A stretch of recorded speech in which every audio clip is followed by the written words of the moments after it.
players, parents, and cheerleaders.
I'm joined here pre-game with John Evans and Stephen Morehart. John and Stephen were members of the first team to play here at Mesmer Stadium back in 2002. Proud Loyola 2003 graduates. They're here tonight to take in the festivities. John and Stephen, I'll start with you, John. What are your thoughts coming back to the stadium and coming back to Loyola? This is your first game in a long, long time. It's great. It's great to be back. The stadium is gorgeous. A lot of enhancements. Clearly, this turf is first class, and it brings back a lot of memories. It's nice to be back. It's exciting. And Stephen, first game back for you in a while. You scored the first touchdown in Mesmer Stadium history on a completion from John Evans. Sure. What are your thoughts on that night? Yeah, I mean, it was fun. I remember the excitement of trying to get that stadium finished, and we didn't know if it was going to be done yet or not, and there was a lot of anxiety around it, and it came together, and, you know, it's fun to be the first at anything, and it's always something to look back on fondly, for sure.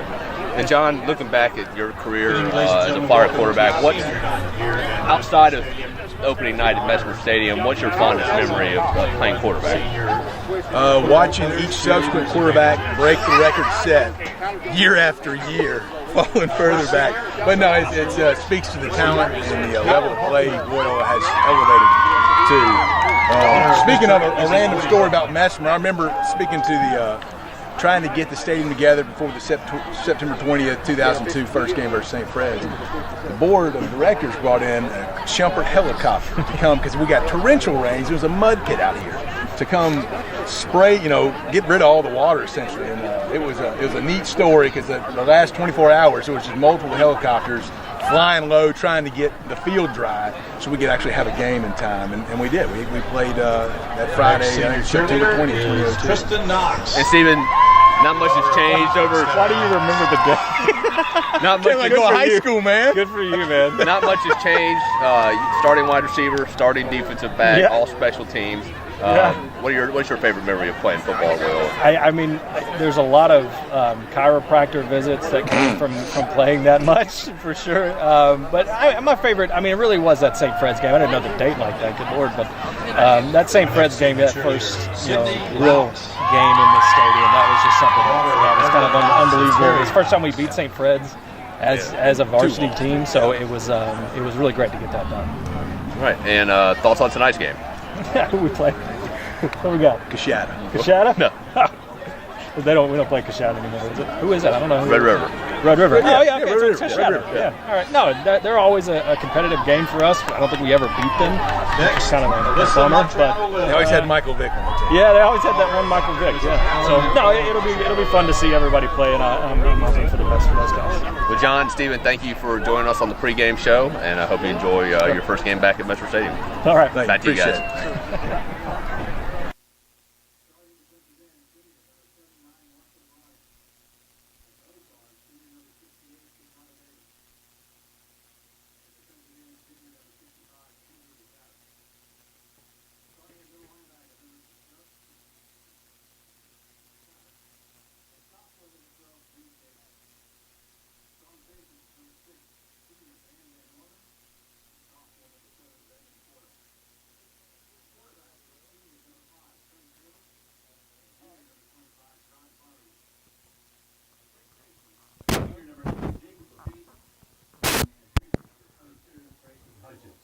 Welcome back to Mesmer Stadium.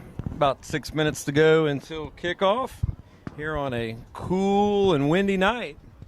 We haven't had this kind of wind, John. Interestingly enough, since the last time we thought we were going to watch a high-octane offensive outburst when the Flyers took on Bossier here at Mesmer. Didn't turn out that way with the wind wreaking havoc on both offenses. It'll be interesting to see what happens tonight, John.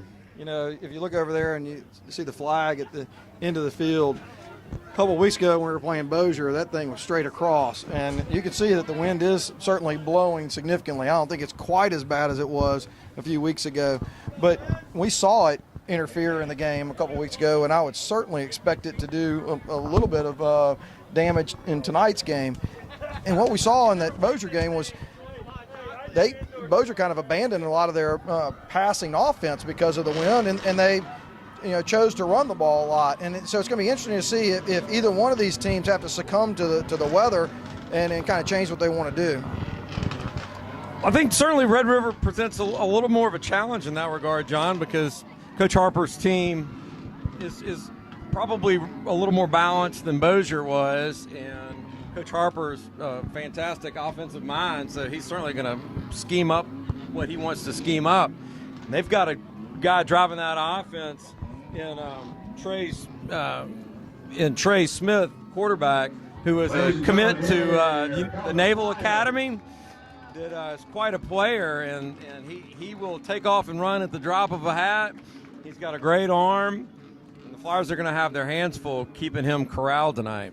You know, Red River does something a little bit different for Flyer fans watching this game. If you saw the game against Bossier with Carlos Butler, Butler is a big quarterback, and they like to run him, but there was a lot of quarterback leads in that game.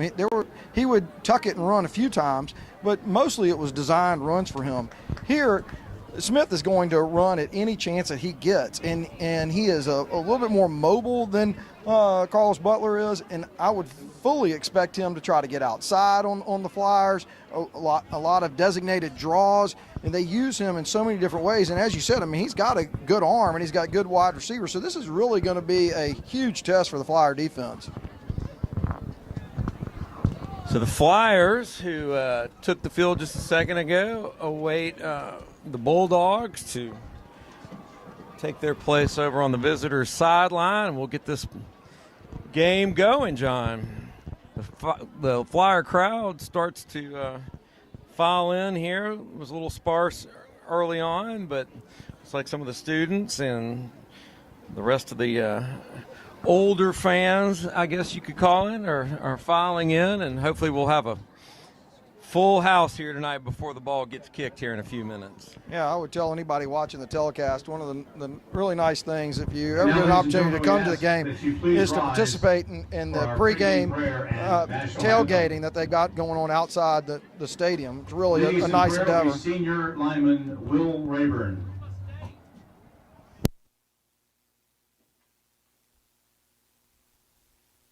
In the name of the Father, and of the Son, and of the Holy Spirit. Dear Lord, thank you for this day. Thank you for the amazing game of football.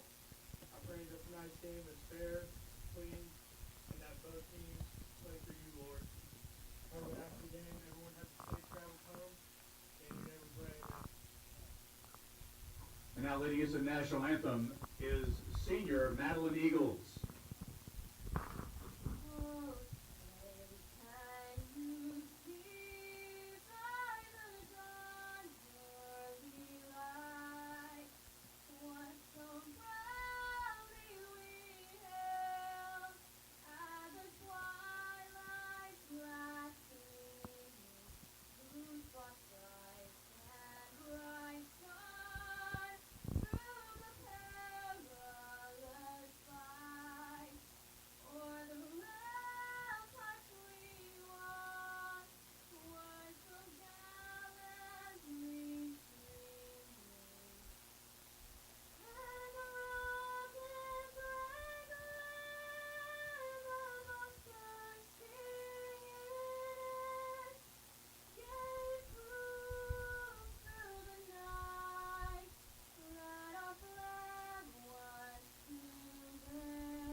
Madeline Eagles with our national anthem.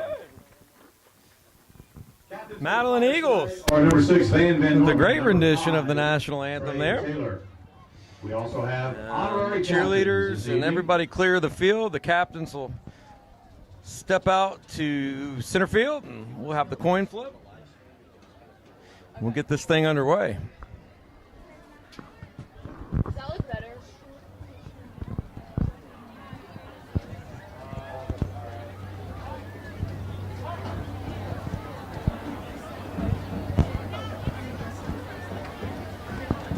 Ladies and gentlemen, the first touchdown ever scored at Mesper Stadium came on September the 20th, 2002. It was on a 28-yard pass from John Evans to Stephen Morehart. Two of our 3 honorary captains tonight are John Evans and Stephen Morehart. Evans went on to throw for 2,516 yards as a 3-year starter and is still ranked as the number 7 passer in school history. Morehart had 68 career catches to rank 7th in receptions and was all-district as a defensive back in 2001. They threw the first touchdown pass, the first score in Mesmer Stadium history. Also joining us is Matt Norton, the career leader in passing yards for the Flyers with 5,699 as a 3-year starter from 2010 to 2012. He also ran for 1,349 yards. He's the career leader in attempts, completions, completion percentage, and touchdown passes. He also set the school record for single-game passing yards at 382 and was a 2-time All-District quarterback. Please welcome back John Evans, Stephen Morehart, and Matt Norton, our honorary captains.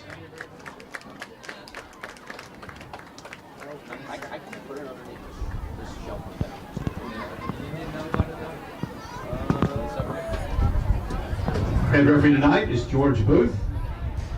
The Looks like the Bulldogs won the toss and elected to receive. The Flyers are going to defend the north goal. Game time temp 57 degrees with a 15-mile-an-hour wind out of the north. Expected to dip down to the low 50s before this one's over with, so a little bit chilly here tonight, John. You know, the Flyers chose to take the wind with them on the opening kickoff. Really kind of a smart way to do things because, like we just talked about, that wind is stiff enough. I mean, not that Jacob needs a lot of help to get that ball deep, but certainly in this game, you really want to kind of set the tone. You don't want to let Red River get out and have a short field on you right out of the gates. Well, you certainly want the wind at your back in the first quarter, John, because the forecast calls for it to start to die down around halftime. So the first quarter clearly is going to be the most affected by the wind of the 4 quarters. So you certainly want it in your favor now. So Jacob Lafitte set to kick off for the Flyers. Jacob, who has plenty of leg to put this into the end zone on a normal day, and we've already seen once this year what he can do with the wind at his back. I would fully expect this ball to go sailing through the back of the end zone.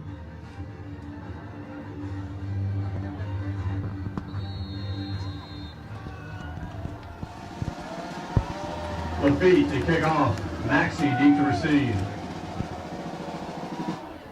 And Lafitte will indeed stick it through the back of the end zone. That'll be a touchback.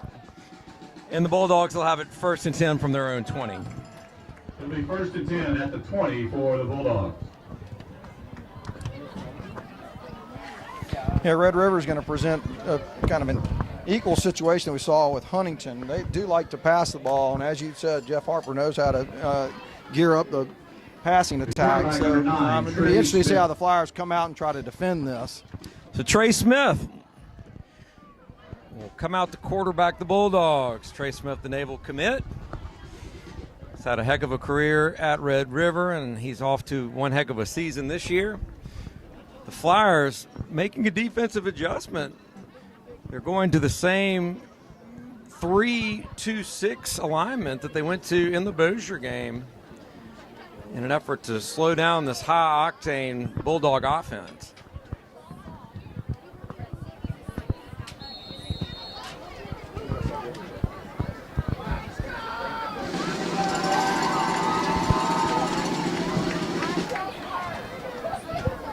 First handoff of the game will go to Stanley Maxey. Maxey will pick up 8 yards on the carry, make it 2nd and 2. you can just see the size that Red River has on that 7. offensive line. Second down. So this is going to be a formidable task. They're just kind of loaded up on that left side of their offensive line. Well, they've got a very big offensive line, especially for a 2A school, John. A couple of guys over 300 pounds on that line. They look more like a 4 or 5A line than a 2A line. And that's the trade-off, John, when you decide you're going to go 3-2-6 and put 4 safeties out there. That you might be a little light in the trenches, and so far, that's exactly where Red River wants to attack the Flyers. That's what a good coach does, and Harper sees what he sees, and he knows it still plays to some of his strengths. He's got a good offensive line. He's got a good running back, so very smart right out of the gates. The first down, Bulldogs from their own 32-yard line.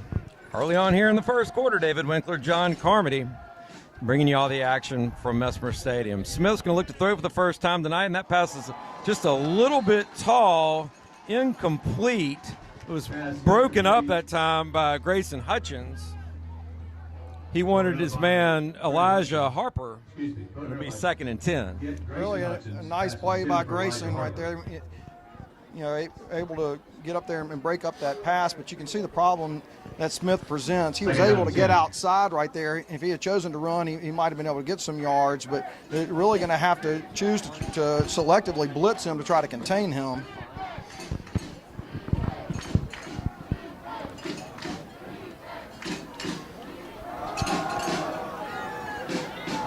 And this time the handoff's going to go to Leonard Mosley, and Mosley, he's going to pick up maybe 2 yards on the carry. It'll make it 3rd down and, let's call it 3rd down and 7. Really nice play by Reagan Coyle. They're taking on the lead block and turning the running back inside for Jude Gayton to finish the tackle up.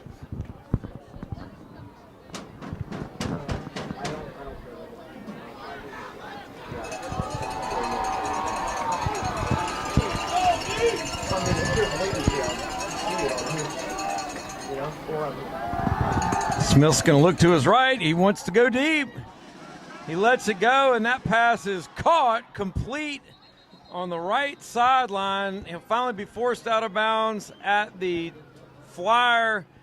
Let's see, they're going to say the 21-yard line. Looks like that was Antron Williams on the reception for the Bulldogs. A big play that time for the Bulldogs, and they're in business deep in Flyer territory. Yeah, that's what having a big old tall receiver will do for you. Running him on the fly pattern. Smith's got a lot of options there as he rolls out to his right, and he's got the outside guy running on a fly. That's a hold. Oh. Yeah, looks like the official saw what you saw, John, because there came the yellow hanky. Maxey on the carry, and DeFata got there, but it looks like this one may come back. Indeed, it is holding on the Bulldogs. So erase that carry and back it up. A 1-yard gain, 10-yard penalty. Net 9 yards. 1st and 19. After the 1-yard carry, it'll be 1st and 19. One of the things that's really impressed me about these teams, they're very disciplined. I mean, that Mike Green runs a tight ship, but you can see the effect that Harper's had on Red River too. I mean, these plays that he has, he's got a really athletic quarterback, but you can see the discipline that they play with too.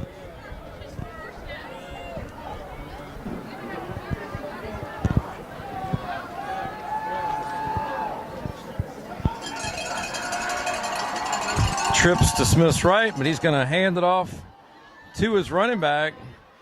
That's Stanley Maxey again, and Maxey's going to get a lot of that back and then some. Cooper DeFata got there at the 13-yard line. That was a 17-yard gain, and that'll bring up 2nd and 2. And again, as you mentioned earlier, that's what you're giving up with that 3-man front.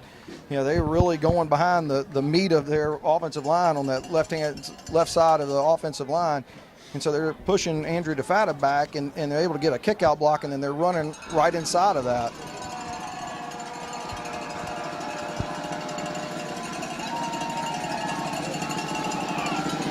Maxey again on the carry. This time the Flyers do a nice job of gap responsibility. He didn't really have anywhere to go. Gaden and DeFata shut it down. He maybe picked up a yard. It'll be 3rd and 1. Gain of 1 to the 12. But you can see how 3rd and shifty he 1. is. He's going inside those gaps, and you know, he just keeps looking for his hole. That, and Flyers, like you said, they have to have that gap responsibility.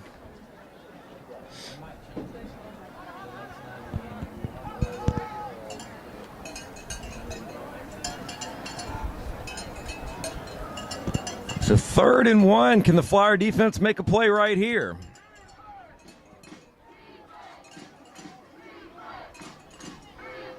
Trey Smith's going to hand off to the up man. That's Leonard Mosley, and Mosley will rumble for a first down all the way down to the Flyer 3-yard line.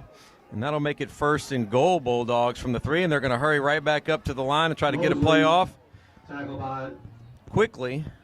Andrew DeFata and Kenyatta Davis. 1st and goal at the 3. Now they're going to slow down and check with the sideline. Wouldn't be surprising we came with the same thing. That Mosley was able to carry tackles with him that time.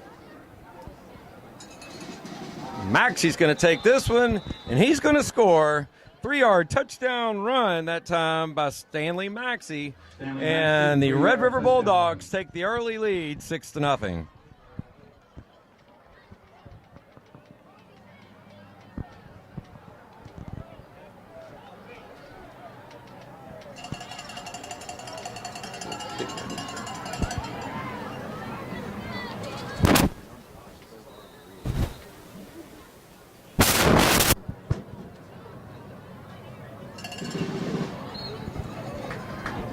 Ryder Hogan puts the extra point through with 7:19 left here in the first quarter.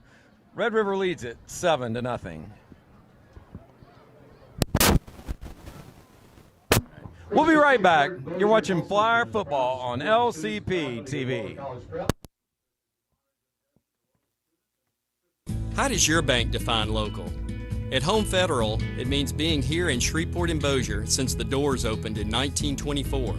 It means surviving and thriving alongside our customers through the good times and the bad. Since our beginning, Home Federal has been a part of Shreveport Bossier. Our roots are here. Our headquarters are here. Decisions are made here. That's how we define local. Home Federal Bank, a better way.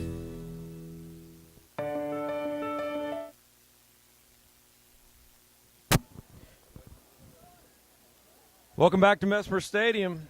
7:19 left here in the first quarter. Red River strikes first. 3-yard touchdown run by Stanley Maxey has the Bulldogs up 7-0. Taylor and Van Norman back to receive, but they're going to kick to the up man who calls for the fair catch. Let's see, who is that over there? John, is that Reagan Coyle? It is. Yes, it is. Reagan Coyle with the fair catch. Flyers will have it 1st and 10 for their first offensive possession of the night from their own 27-yard line. And of course, you can tell that Red River saw last week's tape, so they're not going to give Trey a chance to, change the game right off the bat too. And it really a nice sky kick right there. Quarterback Loyola, number 9, Jacob Lafitte. So Jacob Lafitte comes out for his last regular season game here at Mesmer Stadium. Had an impressive career here for the Flyers, and it happens to be his birthday tonight, John. So we want to wish Jacob Lafitte happy 18th birthday. Absolutely. Happy birthday, Jacob. Handoff's going to go to DeFata, and DeFata maybe got a yard out of that. That's about it, though. Call it 2nd down and 9. No gain on the play, 2nd and 10. The official's not as generous as I am, John. They're going to say no gain. Looked like a small gain to me. 2nd and 9.5.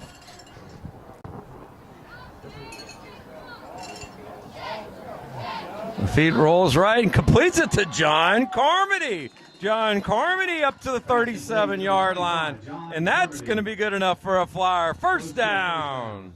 It was interesting right there. He came in motion, and he went out into the flats, and nobody adjusted with him at all. You could see that, And Red it is River, first down, again, Flyers. hadn't really seen that play, didn't care to really go with the motion at all. So it's going to be interesting to see if Coach Sella continues to try to use that to his advantage.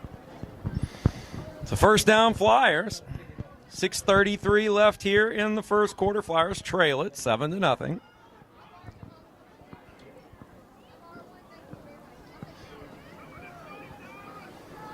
Van Norman in motion. He takes the jet sweep. And is able to slide It's Van Norman. maybe for 3 yards up to the 40-yard line. Call it 2nd and 7. But, I really, you can kind of Gain see of what 3, Coach 2nd and Sella is 7. saying. He started off by trying to run inside, and Red River has got a formidable foursome up there on the front line. So he is trying to get outside and try to use what speed he can in quick passes. Feet under pressure. He's able to spin away. Let's see if he can get it off. He is going to lose 2 yards. Downs at the 37. Great effort by Lafitte, but maybe should have considered throwing that one away. Yeah, right there when you got spun around, though, you could kind of tell he wasn't sure what was there, what wasn't. So, yeah, I'm sure he wasn't sure what yardage he had. So 3rd down and 10 after the 3-yard loss.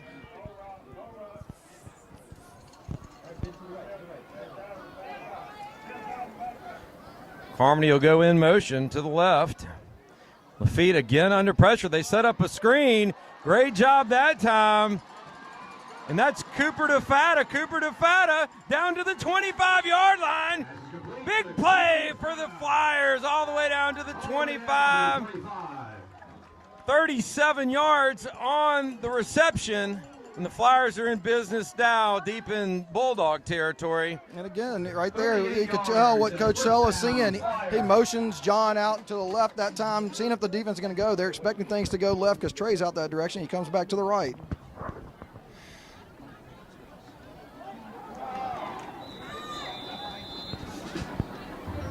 And DeFatta, now that's Trace Wall on the carry that time. Trace Wall down to the 21. It'll be a gain of 4 and set up 2nd and 6.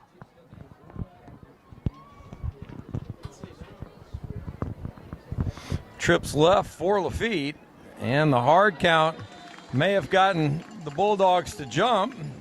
And that's what they do. And John, that's something that Jacob has really, perfected this year in particular, that he's put that little arrow in his quiver, that hard count. We see it game after game here where he's able to get the opposing team to jump. But again, you got to credit the offensive line. They never seem to move on that hard count either.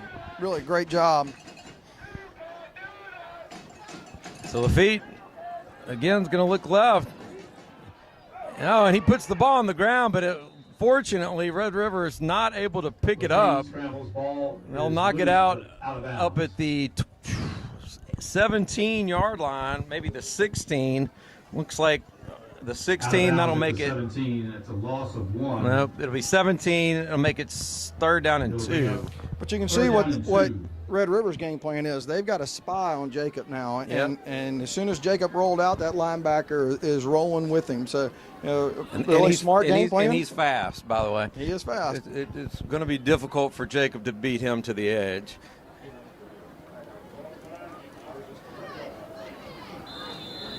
And that inside run picked up a yard, and that'll set up a 4th and 1. So decision time here for Mike Green and the Flyers. 4th and 1, Jacob, field goal distance from this. This is almost a layup for him, but they are going to opt to go for it.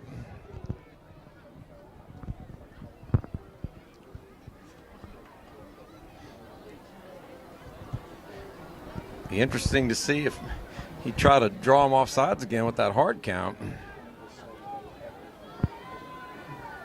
Nope, and they're going to hand it to Wall. Wall's going to have a first down. Wall down to the 11-yard line. That's a gain of 5. It'll be 1st and 10 Flyers. What I really like right there is they've been trying to run off tackle, and the defensive ends have really done a nice job. And that was just a straight-ahead dive with Trace Wall. Really nice, hard running. Good play choice. I think Mike Green kind of tipped his hand right there. He acknowledges this is going to be a high-scoring game by going for that, and he doesn't want to settle for field goals. Lafitte looks to the end zone, and he is lucky right there. The defender for the Bulldogs, Maxey that time, just flat out dropped what should have been a pretty easy interception. Yeah, that ball kind of hung up there for Jacob. Again, I don't know if the wind or if that just came out of his hand wrong, because that ball had not a lot of zip on it, and that like you said, should have been an easy interception. Thank goodness it wasn't. So 2nd and 10, 3 minutes 32 seconds left here in the first quarter. Flyers trail at 7-0, but looking to put some points on the board right here. Van Norman in motion. Lafitte's going to keep it. Looked like he had a hole for a second, and he's going to be brought down for about a 3-yard loss. And we've got 2 flags on the play, and they look like they're different. One came early in the play, and one came at the end of the play. Yeah, I hope they're not both on us. I think the first one's going to be a holding call. I think the second one is going to be a personal foul penalty, and I'm not sure if it's going to call it on the defense or on Jacob, because Jacob came up pretty upset about how he was taken down.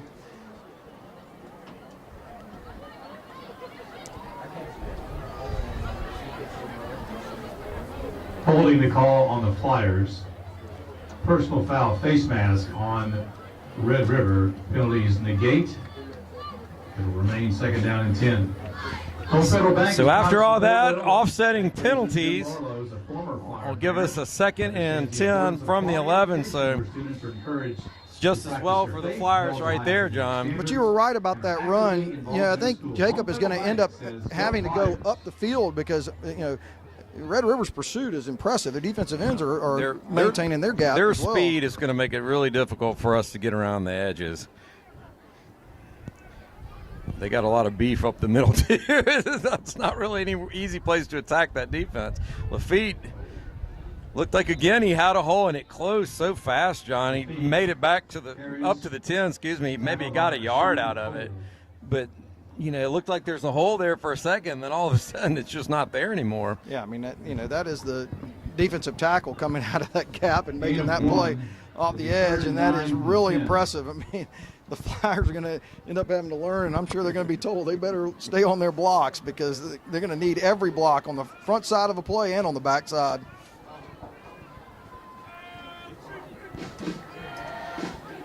Pete's going to throw, and that pass is incomplete. He wanted Van Norman, but he couldn't hang on to it. That'll make it 4th and 9, and so I think this time we're going to see Jacob Lafitte attempt the field goal. Well, one of the things that is very interesting about what Red River is doing is they're bringing pressure, and so they're coming through. They're not going to give Jacob time to sit back in the pocket and look for Trey deep, and of course they're watching for him, trying to sprint out on him. So I mean, they really got a very good defensive scheme going, and certainly they have the players to do it. Be a 27-yard field goal attempt for Jacob Lafitte. The wind at his back, plenty of leg. And the kick is up, and it is good. So the Flyers get on the board here with 2:15 left in the first quarter, and they cut the Red River lead to 7-3.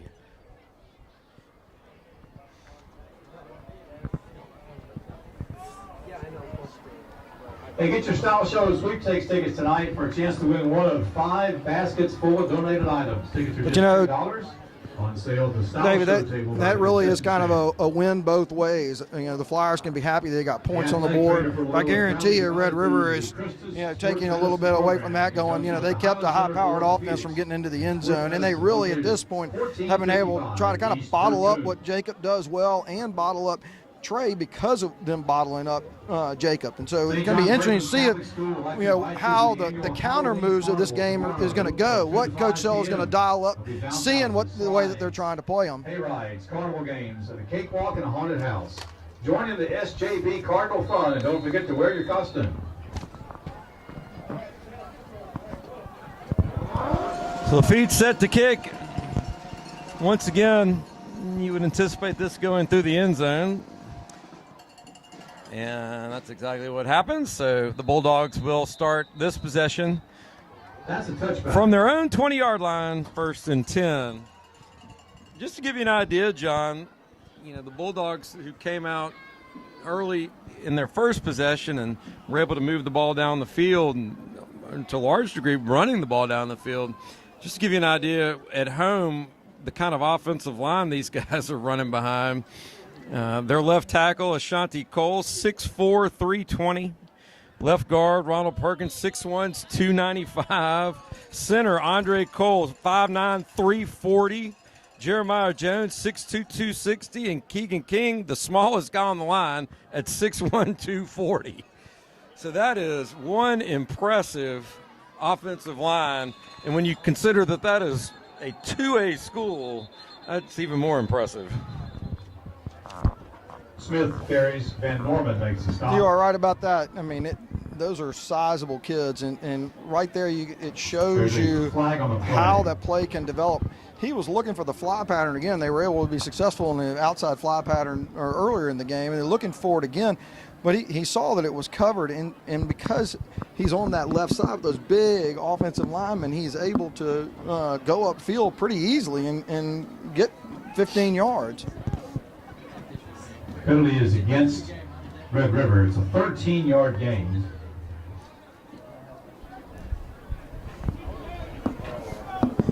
So after the penalty, Will mark the ball back. the ball will be marked back at the Red River 18-yard line. And that'll make it 1st and 13. It'll bring up 1st and 12. Excuse me, 1st and for Red River. 12. Just a little over 2 minutes left here in the first quarter. Flyers trail at 7-3. David Winkler, John Carmody, and Art Carmody down on the sideline, bringing you all the action from the field.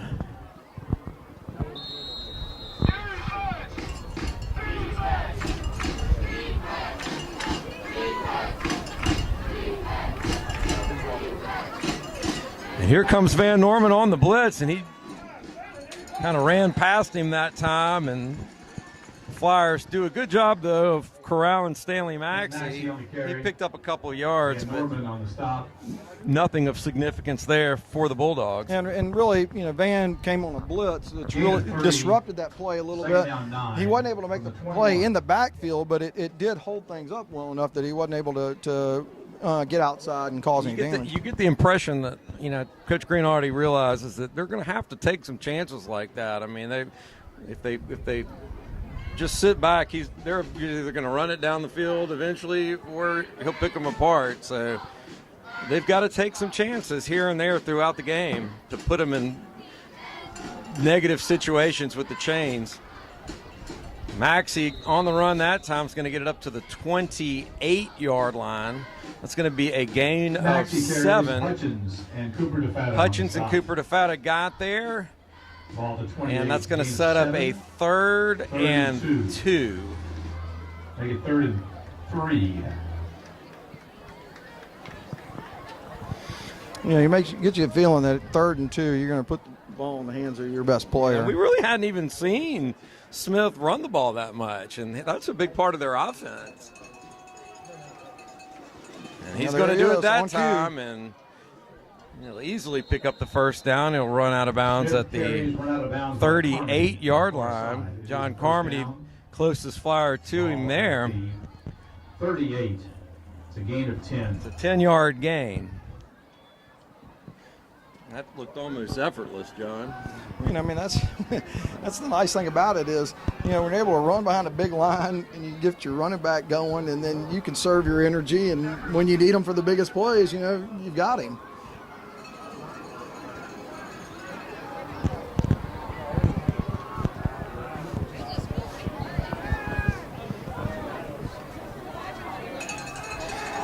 Smith wants to go deep, and that pass is incomplete, low and right. Smith's pass incomplete, intended for He wanted Williams that time. That'll make it 2nd and 10. Again, the same play that they dialed up earlier. They're trying to send Williams again on a fly pattern, and Smith has got time back there. That's the hard thing about it. You're going to be able to get him 20, 30, 40 yards down the field because he has time to sit back there in that pocket. It really is going to stretch your defense.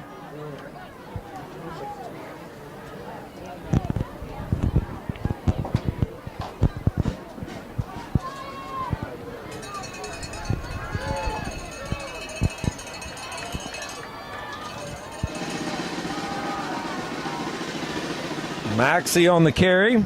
Maxey across midfield. Maxey still on his feet. Hard run. Hard run by Stanley Maxey, and he'll finally be brought down at the Flyer 40-yard line, but not before he picked up 22 yards on the carry. Many of those coming after contact, John. That's a gain of 22. And the Flyers are going to take a timeout right here with 10 seconds to go in the first quarter. So, you know, if Coach takes a timeout with 10 seconds to go in the quarter, he had something he wanted to say right now. You know, and he had every right to say it right there. They have that twin set. You've seen it. What really happened right there was Reagan Coral was kind of got caught inside. But again, I mean, you know, Red River is blocking this well. But once he gets caught inside, and you've got your safety and your cornerback that are downfield because of the pass coverage, it's a huge gap on the left side of that offense. And so, you know, the linebackers are going to have to flow, but again, the strong safeties are going to have to maintain their outside shoulder to try to contain the runs going to the outside. Manny, with 10 seconds to go in the first quarter, already has 143 yards of total offense. So they are moving the ball. And I think that's what Coach Green was a little aggravated about, that the ease at which they're moving the ball. I think he was looking for a little more passion out of his defense right now. 40-yard line of Loyola.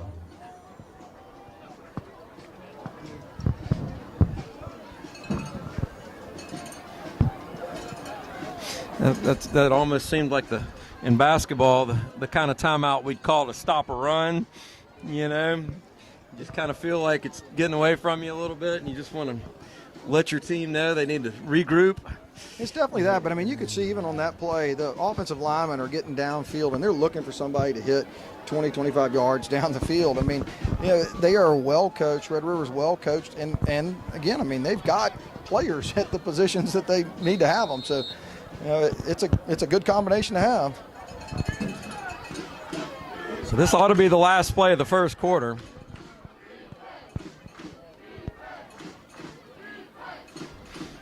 Smith's going to hand off to Maxey. Maxey has another big hole. He spins off a tackle and takes it down to the 26-yard line. That's going to be a gain of 14, but then there's a flag after the whistle here. So let's see what that is. That's going to be, I think, a hit after the whistle. And again, that's what, you know. Yeah, it looks like Trey Taylor's kind of got his hands up, exasperated there. Like, what's that all about? But it's going to go against the Flyers.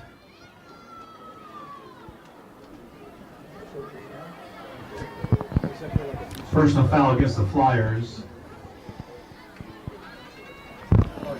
So after the penalty yardage, the ball will be marked down at the Flyer 12-yard line, where it'll be first and 10 Bulldogs. And that's the end of the first quarter. Your score here from Mesmer Stadium: Bulldogs 7, Loyola 3, and we're going to go to the Home Federal, our sponsor, Home Federal Bank.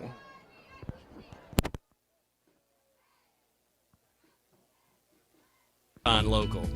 At Home Federal, it means being here in Shreveport and Bossier since the doors opened in 1924.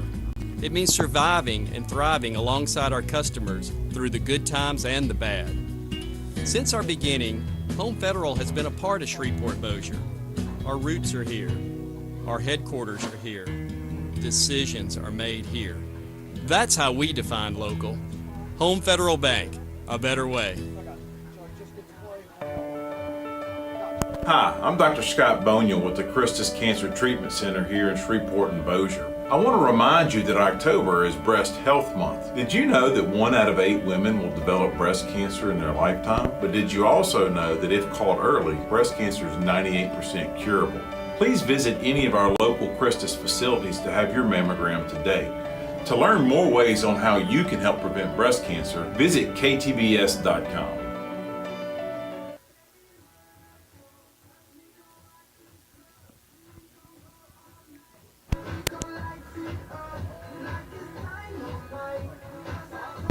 Welcome back to Mesmer Stadium. Bulldogs have it 1st and 10 from the Flyer 12-yard line. And they now have the wind at their back.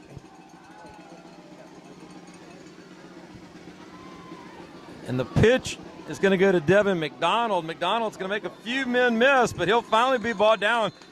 Best play of the night for the Flyer defense right there. It's going to be a loss of 5 for the Bulldogs. It'll make it 2nd down and 15, John. It was a nice job of the secondary coming up and turning him around. Loss of 5. 2nd down, 15.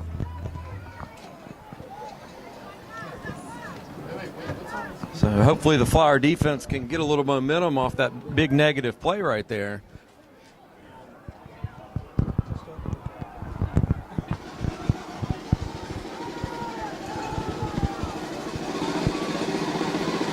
Handoff goes to Max. He's been a busy man here. And this time Maxie's going to go nowhere. He maybe got a yard out of that. But again, great job by the Flyer defense. Jude Gayton got there first. And that'll make it 3rd and long. It'll be 3rd and 15. So what a great opportunity for the Flyers right here, John. Yeah, I mean, right there, Andrew DeFatta played it really well. He had to maintain his gap. And so Jude, who's playing in the linebacker, is able to flow right there and really made a nice tackle. That's his tackle to make on the edge like that. He did a very nice job of getting there.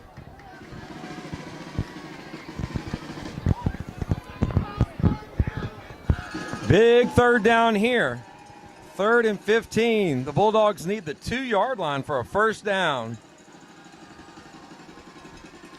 Smith's going to throw this one, and play's going to be blown dead. Looks like, what's the call? Delay of game? Let's see. Yes, sir. Delay of game against the Bulldogs. So back it up 5 more, make it 3rd and 20. So great opportunity again here for the Flyer defense. Look for a second there like the Bulldogs were just going to come down the field and score, and all of a sudden they've got a 3rd and a mile, John. Yeah, but they've got the athletes here to, you were talking earlier about selectively looking at plays. This is the type of play you may not want to give Smith time to be sitting back there and throw the ball. No, exactly. 20 yards. This is the time to consider sending somebody off the edge and trying to disrupt some timing. Right there, he was looking for Williams, his 6'5" receiver, on a little slant over the middle, and that's where the defense is open. So Williams flanked out to the right, and he's going to look back left. And that pass is going to go all the way in for a touchdown to Devin McDonald. Pass complete to Devin McDonald. Tell you what, John, that was a well-designed play, little bubble, and he took it in for the score. So after that, the Bulldogs now lead it 13-3, 9:42 left here in the first half. Set to attempt the extra point. You said it well, David. I mean, and it's not that the Flyers totally sold out on the fake. You actually, we're in pretty decent position. It just, the wide receiver made a nice move to avoid Jacob Lafitte and was able to get into the end zone. So that Hogan's extra point is good, and that'll make it 14-3 with 9:28 left here in the first quarter. Home Federal Bank is proud to support Loyola. Senior Vice President Greg Doyle is a proud Loyola parent and understands the importance of quality education where students are encouraged to practice their faith, actively involved in your school, and held a So, high John, we standard. kind of felt like Home Federal Bank says before go this game Flyers. started that this had a lot of potential to be a shootout kind of game. And, we've seen that Red River has been able to go up and down the field a couple of times now, nearing 200 yards in total offense.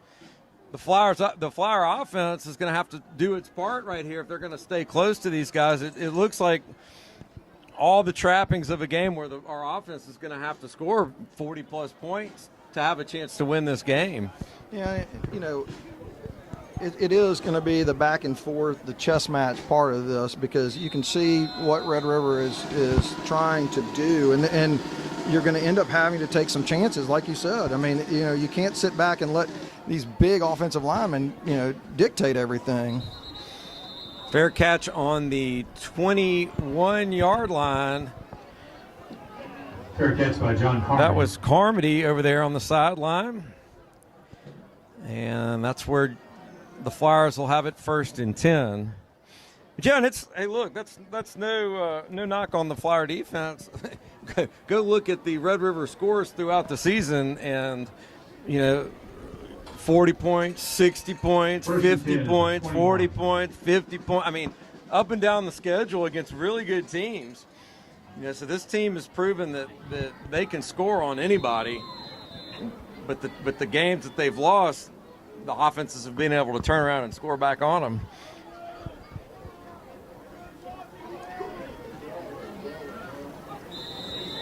And that carry's going to go nowhere. Maybe a gain of 1. That looks like they're going to mark it back at the line of scrimmage for Trace Wall.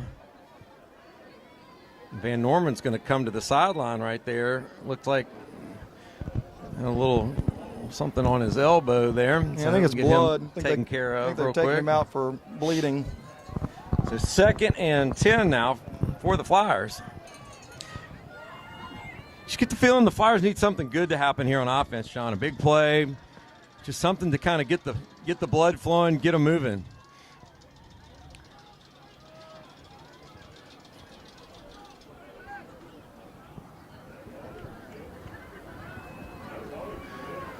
Come on, Jacob. And Lafitte's got a little bit of room on the outside. He's able to get it across the 40 up to midfield. He's going to be balled down there, but a great individual effort that time by Jacob Lafitte. 29 yards on the carry, and the Flyers will have the ball at midfield, 1st down. It really was a nice job on Jacob's part. It was really well blocked to get him outside, but you can see that they had a safety waiting for Jacob out there, and Jacob, just like on the last offensive possession for Red River, Jacob kind of got juked. He was able to juke that safety in the open field and able to pick up about 20 more yards. So 1st and 10 now. Let's see if that's the spark the Flyer offense was looking for. And looks like there was a little mix-up on the snap count there, John.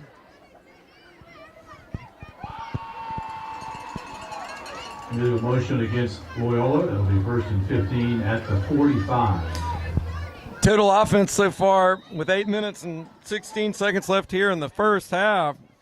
Red River 176, Loyola 58. So the Flyers need to get busy moving the ball.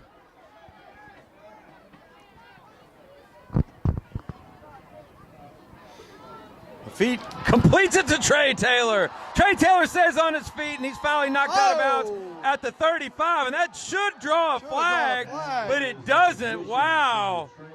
Clearly spun around and thrown into his sideline when he was already out of bounds, John. The official was standing right there. It's amazing he didn't throw the flag. Yeah, he was well beyond the white when he got slung down on the field. That is incredible they didn't call that. But I want to say, that was a really nice job by Jacob. I really like that play design. Again, it's getting Trey out in open space, not having to go deep, just a quick little out. Flyers have it 1st and 10 from the Red River 35. You can see Red River's doing the same thing. They're just walking their linebackers up each time. They're trying to time it. And that time Lafitte looks deep. He's got a man. Called by Taylor. Touchdown, Flyers! Jacob Lafitte to Trey Taylor. 35 yards, but there are 2 flags on the play on the sideline. Let's see what it is. Great play, Lafitte to Taylor. We will see if it stands up right here. There's a hush over the home crowd here at Mesmer Stadium awaiting the official's call. A long discussion here at the 35-yard line by the officiating crew.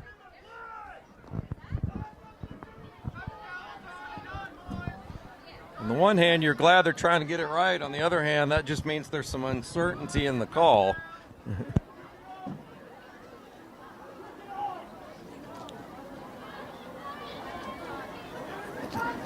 It's like personal foul against the Flyers, personal foul against offset.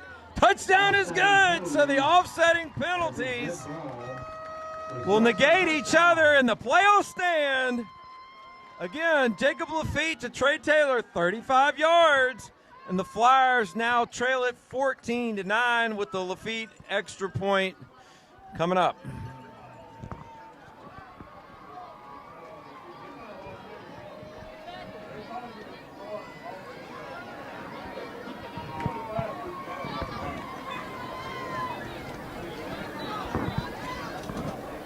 That was a play the Flyer offense desperately needed, John. That injection of energy right there that ought to bring to the whole team. You could just feel the whole stands kind of let out a sigh of relief, like, okay, this is going to be a game. But you can see right there, that was, getting Trey in space. And that play right there, Jacob had to stand in the pocket against a middle blitz and deliver that ball. That's what the Red River's going to do. They're not going to – they're going to sit back and just let Jacob do things. They are coming. Yep.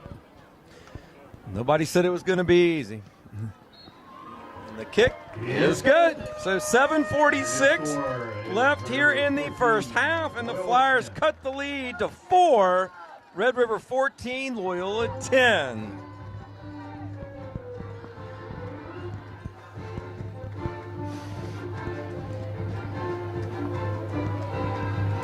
So now Lafitte's going to have to kick off into the wind for the first time tonight, but take a look over at the flag, and the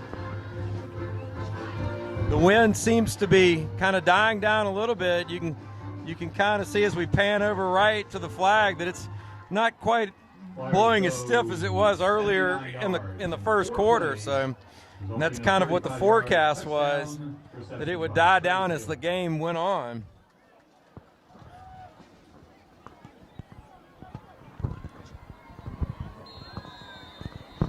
Lafitte to kick off.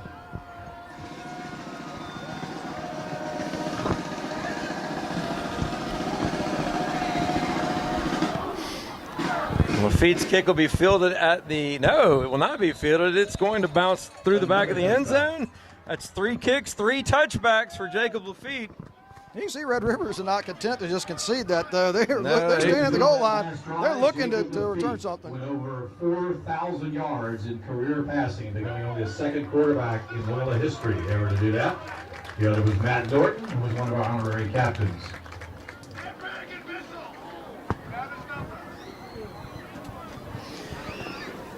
So now, let's see if the Flyer defense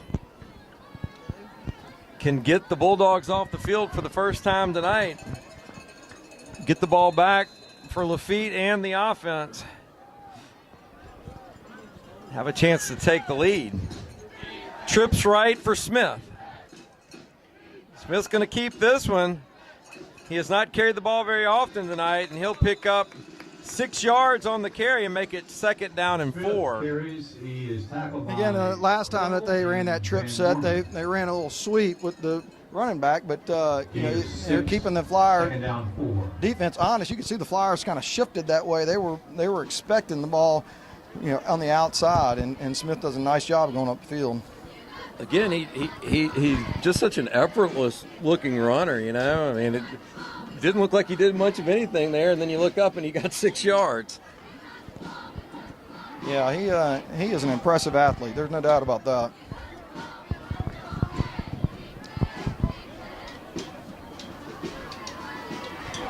Looks like Smith expected his running back to be on the other side, and he's going to have to just tuck that one and get what he can get. And as it is, he'll get up to the 30, which is most likely good enough for a Bulldog first down.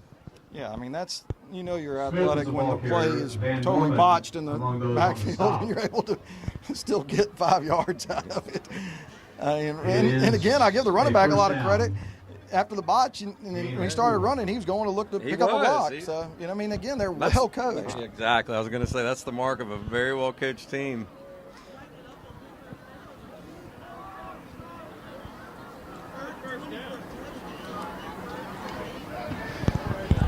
Six minutes and 15 seconds left here in the second quarter.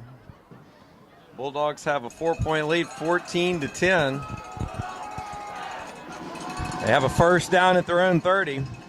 Smith's going to look to throw. He looks downfield. Pass is complete to Antron Williams, and Williams will be brought down at the 48-yard line. And that'll be a pickup of about 18 yards. Williams. That's I think that's a mix-up on the coverage right there, because right there, that's right in the middle of the defense. Handoff will go to the up man that time, Leonard Mosley, and Mosley will carry a couple of Flyers down to the 46-yard line. That'll be a gain of 6, make it 2nd and 4. Mosley carries. Trey Taylor, Andrew DeFata make the stop. That's a gain of to the 46 of Loyola, gain of 7.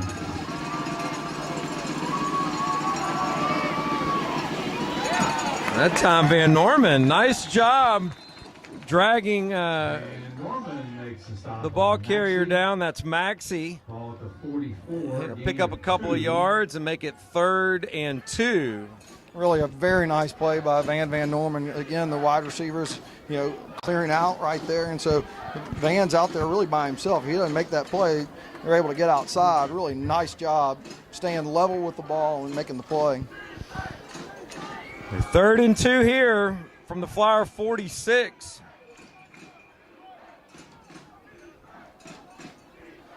Smith again, hands off to the up man.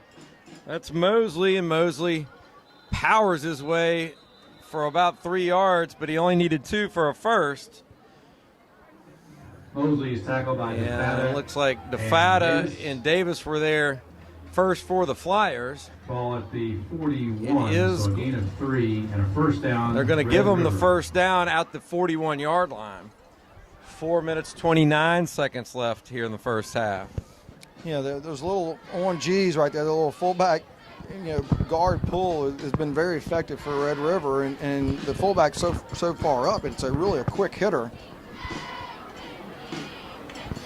Maxey's going to take the pitch. Oh, he's got a nice hold, but there's a hold, which is why he had a nice hold. Maxey carries. He's tackled by Davis. So that's almost certainly coming back, and it will. Red River. So Flyer defense gets a little break there. That'll end up being a negative play. Let's see how far back they go. So the ball will be marked back in Red River territory at their own 46. A 13-yard penalty. Bring up first and so it'll be 1st and 23. So this is a great opportunity for the Flyer defense right here, John. Yeah, again, this is 1st and 23, and I wouldn't be surprised if this had something to Trey Smith to either look to pass the ball or come upfield.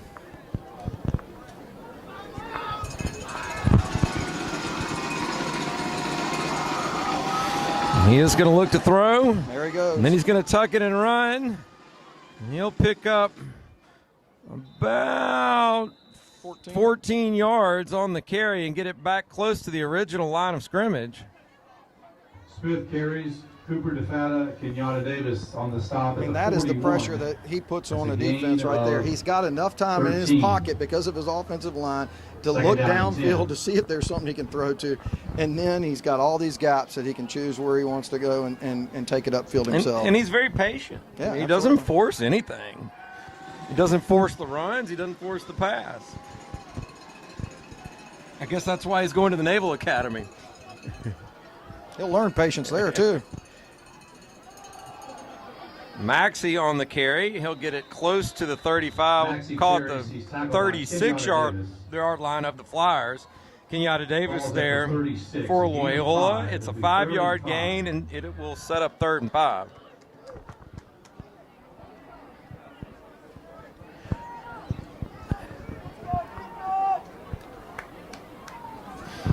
Smith's going to throw to Antron Davis.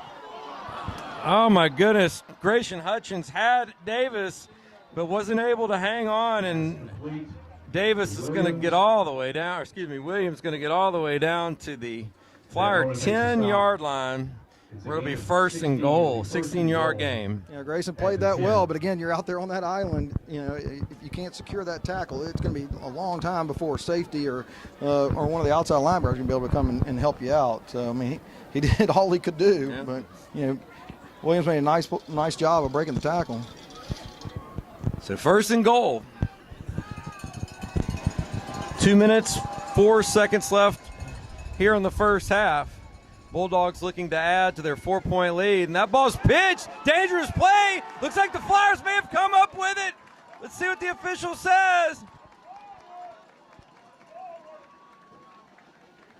This is going to be a close call. They're calling it forward pass. They're calling it a forward pass. Man, that's a tough call. Wow, incomplete pass is the call. Wow. That was a very close call right there. Yes, it was.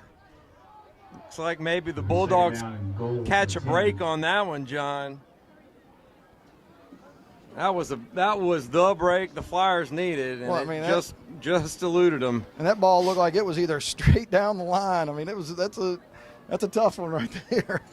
So after that, it'll be second down and goal from the 10. Minute 52 left here in the first half.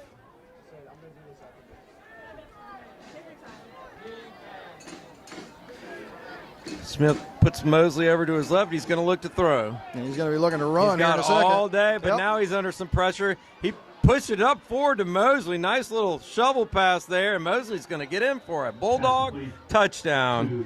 Nice little nifty play there by Trey Smith to his running back Mosley.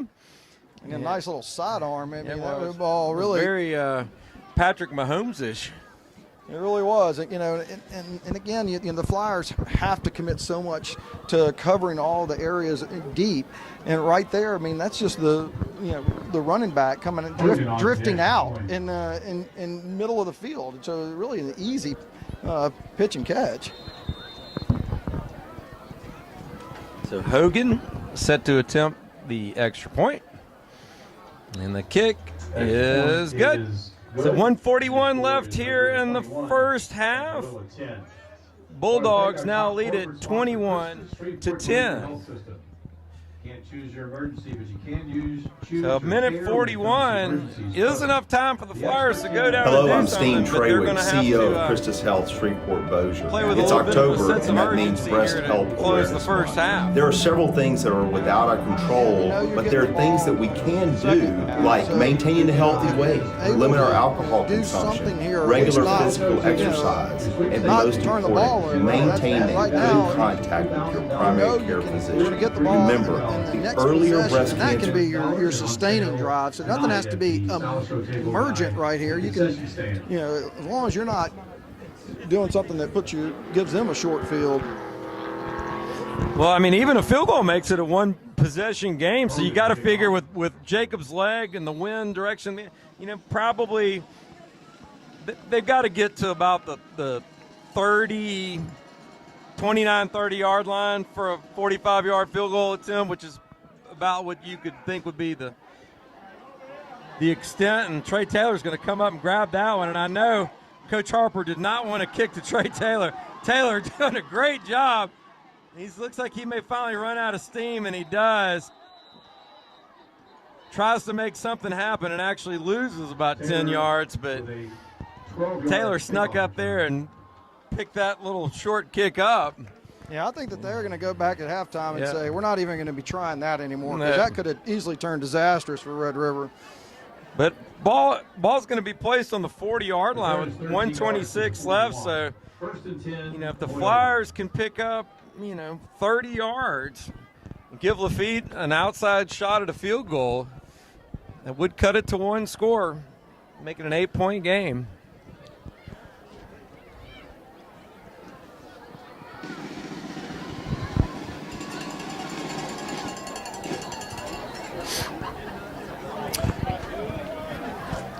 Trips top of your screen for the Flyers.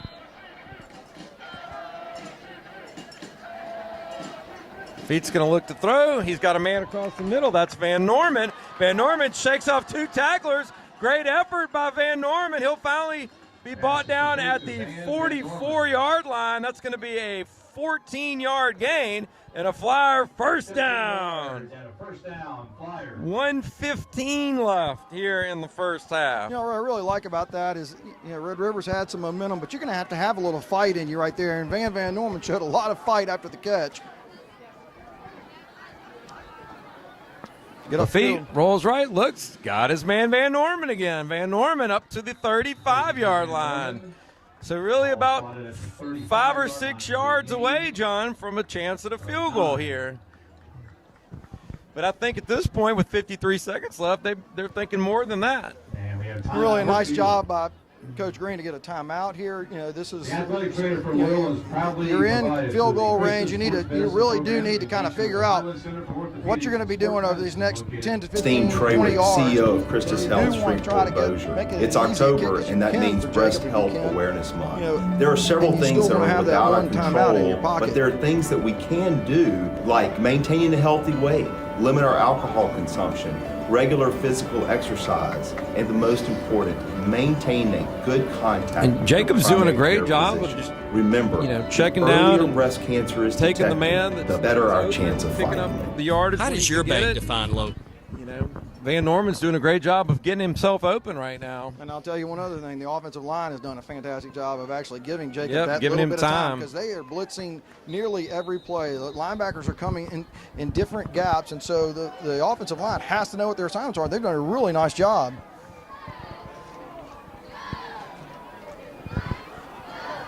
Carmody comes in motion.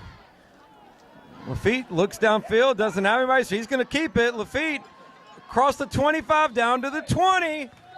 Looks like they're going to mark him out of bounds at the 22-yard line, but that's going to be good enough for another Flyer first down. Gain of 13, 44 seconds left here in the first half. Again, I'll give a lot of credit right there. Trace Wall just made a fantastic lead block for Jacob. And Jacob was looking to throw that ball.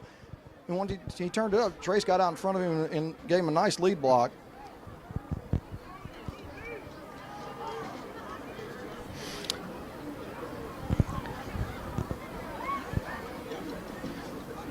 Looks like the feet going to throw incomplete. He wanted Trey Taylor right there to make it 2nd and 10. Yeah, they were definitely not on the same page right there. Almost looked like he threw it right to the Red River player there. Yeah, I think Jacob was looking for a spot in the defense that Trey was running upfield. So 2nd and 10, 40 seconds left here in the first half.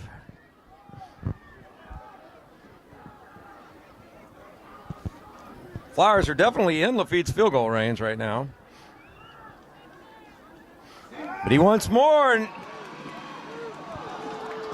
he's got his man complete over the middle. That's Jude Gayton, and Gayton has it down to the 9-yard line. It'll be 1st and goal Flyers after the 13-yard gain. Lafitte quickly back to the line, gets the snap off. He looks to the end zone. It's going to keep it himself, and he'll run out of bounds at what looks to be the 4. Looks like they're going to say the 5-yard line, but there is a flag. There's going to be too many men on the field against Red River, David. They were trying to run somebody on, and the defensive player was running off, only got about 10 yards towards his sideline. He almost could have made that tackle. He was so much in the play. So 24 seconds left. Flyers are going to have it at work. Well, let's see. Let's let the officials sort this out. I think the 5 yards, I don't know if they're going to need the extra play, but it looks like it's about 5 yards either way.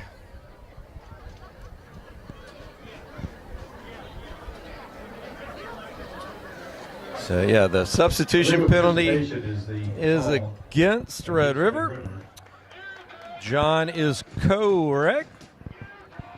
And the ball will be placed half the distance from the 5, so it should be about the 2.5. Let's see. No, they're going to. No, okay, so they're going to take the penalty instead of run. So here we go. 1st and goal from the 5-yard line. 18, 17 seconds left. Clock's running. Lafitte, oh my goodness, they're going to have to get it. They're going to have to get a snap off and down the ball. Oh, does he have a timeout? Let's see, Coach Green does have a timeout. Nice play by Coach Green right there to take that timeout. Yeah, that's not the play. But again, Jacob slipped on the field. Once he slipped, he was, in trouble. And so at that point, you got to take the timeout. Again, I give Coach Green a lot of credit. That earlier timeout kind of allowed him to be able to get in this situation right here. So you do have one shot if you want to take one shot at trying to score. You cannot be anything short. You either have to get out of bounds or you've got to get to the end zone. Right, and it almost has to be from the pocket, because you can't risk that what just happening. You get two-step drop and fire. If it's there, it's there. If it's not, it's throw it out of the back of the end zone and kick the field goal.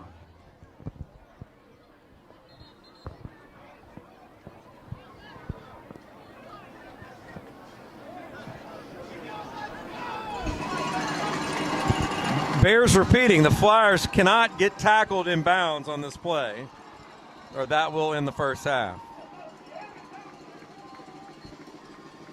Feet going to look left. He does throw quickly, and he had Trey Taylor, and it looks like they're going to get probably, I'm going to guess, a defensive holding penalty here. I think Trey got held as he was trying to make his break.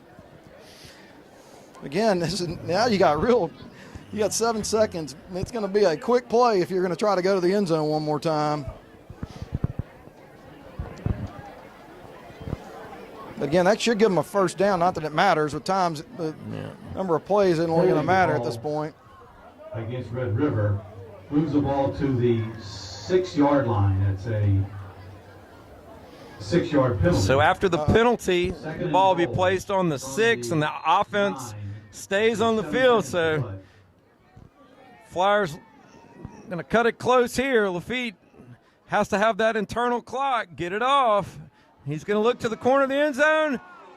Just over the head of Van Norman. And that'll leave 3 seconds on the clock, and he's going to run the field goal unit out there.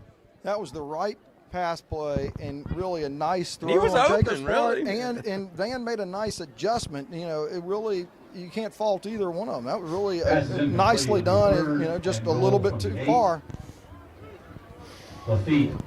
So great execution really there by the Flyer offense, other than the slip and fall by Jacob. I mean, they really managed the clock well with picking it up with 1:40 some odd seconds left. Brought it down here and gave themselves an opportunity that Jacob Lafitte cashes in. So that's going to end the first half. Flyers are able to put 3 more on the board and cut the lead to a 1-score game here at halftime. Red River leads it 21-13 over the Flyers here at Mesmer Stadium. And we are going to go down to the sideline, I believe. Is that right? We're going to go down to the sideline for Art Carmody with Coach Green. Coach, a lot of emotion here tonight on senior night. What did you tell the guys before the game? Well, there's so much emotion. I told them just to relax and have fun. They've worked to get to this point. This is why you practice all summer and do relax and just play. Do what you've been doing. Thanks, Coach. Appreciate it.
All right, John, so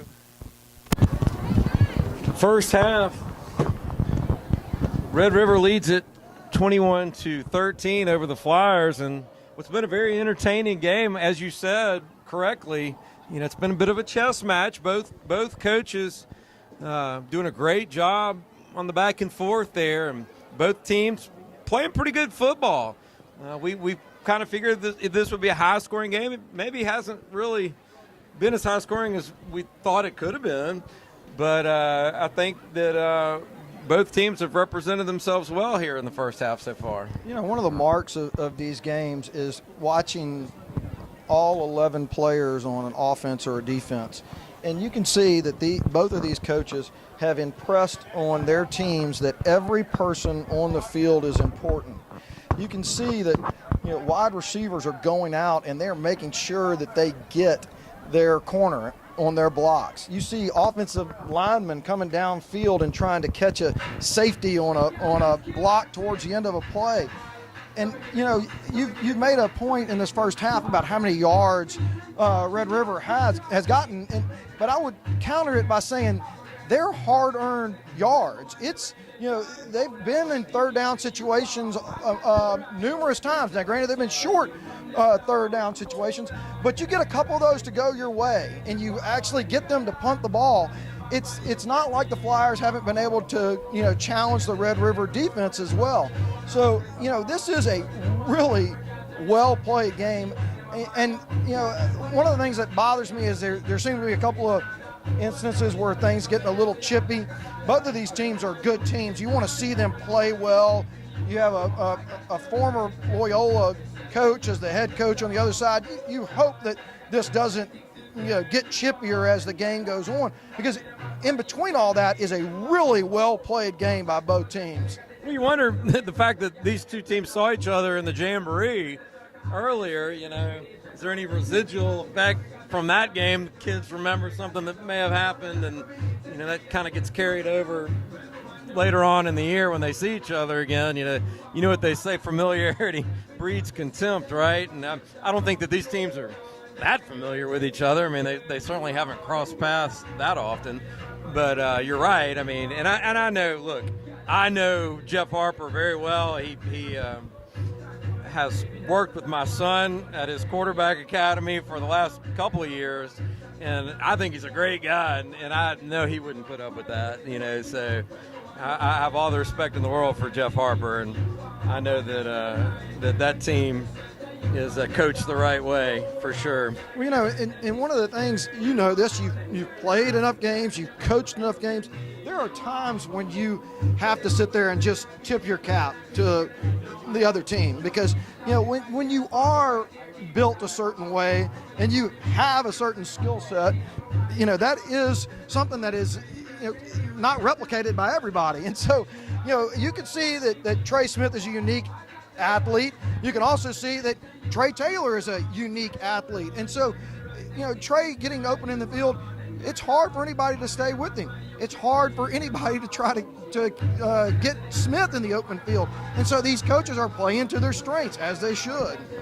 John, we've been joined here by the Lou Groza Award winner himself, Art Carmody. I know he hates getting introduced like that all the time. Record-setting kicker, all that kind of stuff. So, Art, tell us what you've been seeing down on the sideline. A lot of chippiness on both sides. You just talked with Coach Green right before went into the locker room, and he's not happy that they're getting out tough on the field on both sides of the ball. So before we did the interview, he asked one of the assistant coaches to get everybody on one side of the locker room, and he was going to have some words for them at halftime. So, a lot of that going on back and forth, both sides, and there's some frustration with on defense getting lined up properly and not being in the proper formation. You probably see that from up here. But then offensively, the Flyers just got to execute. Well, when Coach Green called the timeout with 10 seconds left in the first quarter, I told John, it's like that reminded me of a timeout we would call in basketball when you're just trying to stop a run. Like you're just kind of mad. You're just kind of tired of seeing what you're seeing, and so you call the timeout, and you're a little bit more emotional maybe than you would be in a different timeout. How does your bank define local? Kind of the football At Home version of Federal, that right it there. means being here in Shreveport and Bossier since the doors opened in 1924. It means surviving and thriving alongside our customers through the good times and the bad. Do you really need to call it timeout? Since our 10 beginning, seconds, the Home quarter's going to Federal end, has you been can a kind of part of adjust things Shreveport then. Bossier. Luckily, the Flyers were able to get roots are 3 there right before the half. That Our timeout could have headquarters loomed are large here. there. Yeah, tell us about it. I mean, you're right Decisions are there made with the communication. That's how I mean, we define John, local. talked about Home Federal Bank, a better way. Hi, I'm Dr. Scott Boniel with the Christus Cancer Treatment Center here in Shreveport and Bossier. I want to remind you that October is Breast Health Month. Did you know that 1 out of 8 women will develop breast cancer in their lifetime? But did you also know that if caught early, breast cancer is 98% curable? Please visit any of our local Christus facilities to have your mammogram today. To learn more ways on how you can help prevent breast cancer, visit ktbs.com.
Hello, I'm Steen Trawick, CEO of Christus Health Shreveport Bossier. It's October, and that means Breast Health Awareness Month. There are several things that are without our control, but there are things that we can do, like maintaining a healthy weight, limit our alcohol consumption, regular physical exercise, and the most important, maintain a good contact with your primary care physician.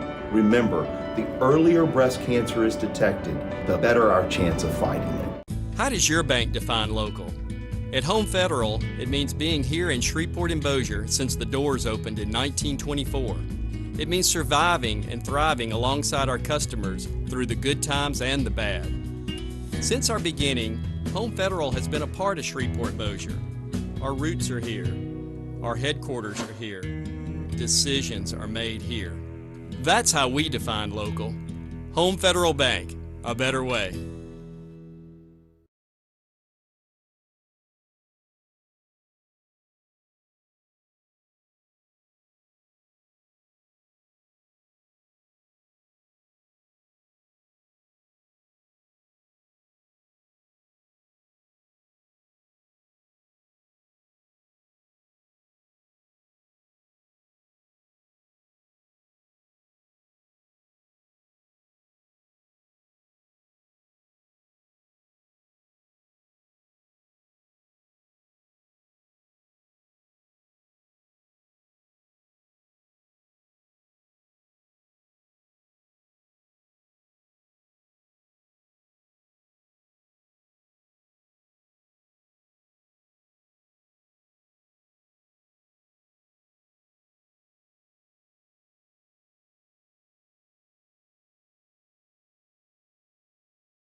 Half minutes left here at Mesper Stadium from the halftime.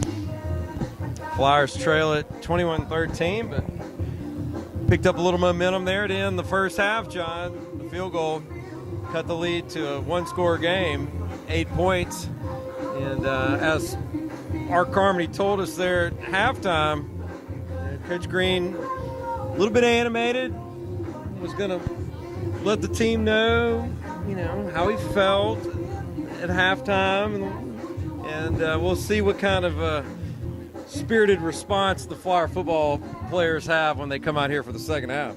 It is one of those things where those halftime speeches are, about somebody punches you in the face. What are you going to do? Are you going to punch back, or are you just going to lay down? I mean, and that speech is given thousands of times every Friday, every Saturday, every Sunday across this country, and it really does it pertains in this game because Red River is big. I mean, you're lining up against kids that are bigger than you are, and they play well. You'll see many games where you'll see kids who are big, but they have about a second and a half of real passion for playing in a certain play.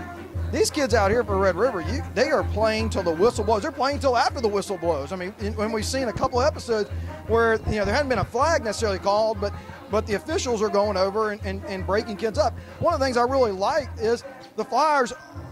Mike, I'm sure is trying to challenge them a little bit, but I've seen a lot of the Flyers trying to come back, and they may be getting driven off the ball at times, and they may be missing some assignments, but they're fighting, they're scratching, and that's hopefully this little speech at halftime is going to tell them that's how you're going to win this game. You're only 8 points down against a team that is really good and should do very well in the 2A playoffs, and it's going to be really interesting to see how the Flyers come out in the second half. Do they have that air about them that their coach wants, which is get after them? So what do you think second half, John? I mean, what do the Flyers need to do? What changes do they need to make, if any, to be able to take the lead and pull out this game in the second half? One of the things I would not be surprised is if they start to use the linebackers as not necessarily as a defensive lineman, but to try to, instead of just reading what's going on, to send them into gaps, because that's what Red River has done. And the Flyers really haven't done it in this game, and so Trey Smith is getting to be able to sit back in the pocket and really kind of decide what he wants to do on every play. Jacob Lafitte, on the other hand, has got about a second and a half to figure out what he wants to do with the ball and get it out of his hands. And that is really the difference in the game. Jacob, you said it earlier, Jacob has played extremely well because he has been under duress. And you could tell that they've scouted him well. They're trying to mirror him with linebackers. And they're trying to send linebackers up the middle when he's in a passing situation to try to disrupt things. I thought the Coach Sowell did a great job in that last drive of really getting quick pass plays. The ball was out of Jacob's hands a second or two after it was snapped, and that is going to be, I think, an important part of moving the ball. The Flyers are having a hard time running the football, whether or not it's Jacob trying to run or it's one of the running backs trying to run up the middle, because Red River's got a formidable defensive line. And we talked about it at the beginning of the game. I really do think that it's going to be these quick-hitting passes that may be the thing that helps the Flyers move the ball more effectively. You wonder if maybe you also won't see some screens similar to the one that they threw to Cooper DeFatta very early on in the first quarter. That was a 35-yard pickup that set the Flyers up for their first field goal. But one of the other things that pass to Jude Gayton in the second quarter was really telling, because again, if the linebackers are going to sell out against you, it's going to be up to Jacob to kind of realize that hole behind the linebackers has got to be open, and Jude, of course, was wide open right there, and I think that's going to be something they're going to be able to come back to. Well, we got about a minute left until we can just find out for ourselves, John, along with all of you at home. We'll find out together. I'll tell you what, you can't underestimate, I don't think, the passion of the seniors as well. It's his senior night after all, and you've got a handful of key players like Jacob Lafitte, like Trey Taylor, like Van Norman. You know, that these kids, amongst others, you know, these kids are playing their last half of regular season football anyway here tonight, and you got to figure they're going to bring that passion to the field here in the second half. Well, you know, and I'll add that. Take Kenyatta Davis, take Will Rayburn, you take Marshall Bryan, you take Corin Jackson.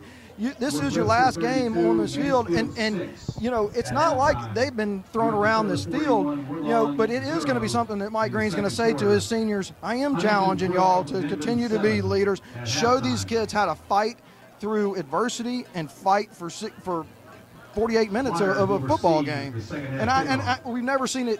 We haven't seen these kids not do that. I mean, you know, a couple of weeks ago we saw, you know, an outstanding job by Kenyatta Davis. I mean, he was a one-man wrecking crew against Bossier. And Marshall Bryan has played fantastic at a defensive end position, you know. And so that is going to be the job of the senior leaders to get out here and lead the way for the rest of the team. So just a few stats from the first half. Lafitte was 7 for 11 for 140 yards. Trey Taylor, 2 receptions for 55. Van Norman, 3 for 34. DeFata, 1 for 38. Gayden, 1 for 13. Lafitte was 7 for 29 on the ground.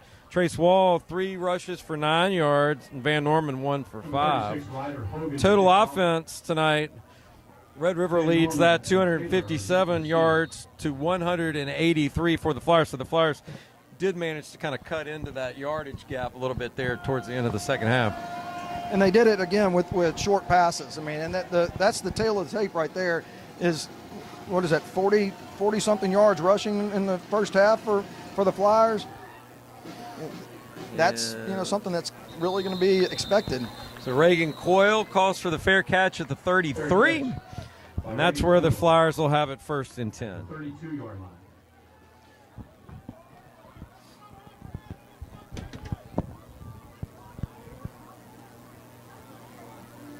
I'll say that you know, that last kick that they kicked prior to this one where they hung up enough that Trey was able to get up underneath it, they didn't want that happening again. They wanted to make sure it was high and short. So Flyers get the ball at the 32.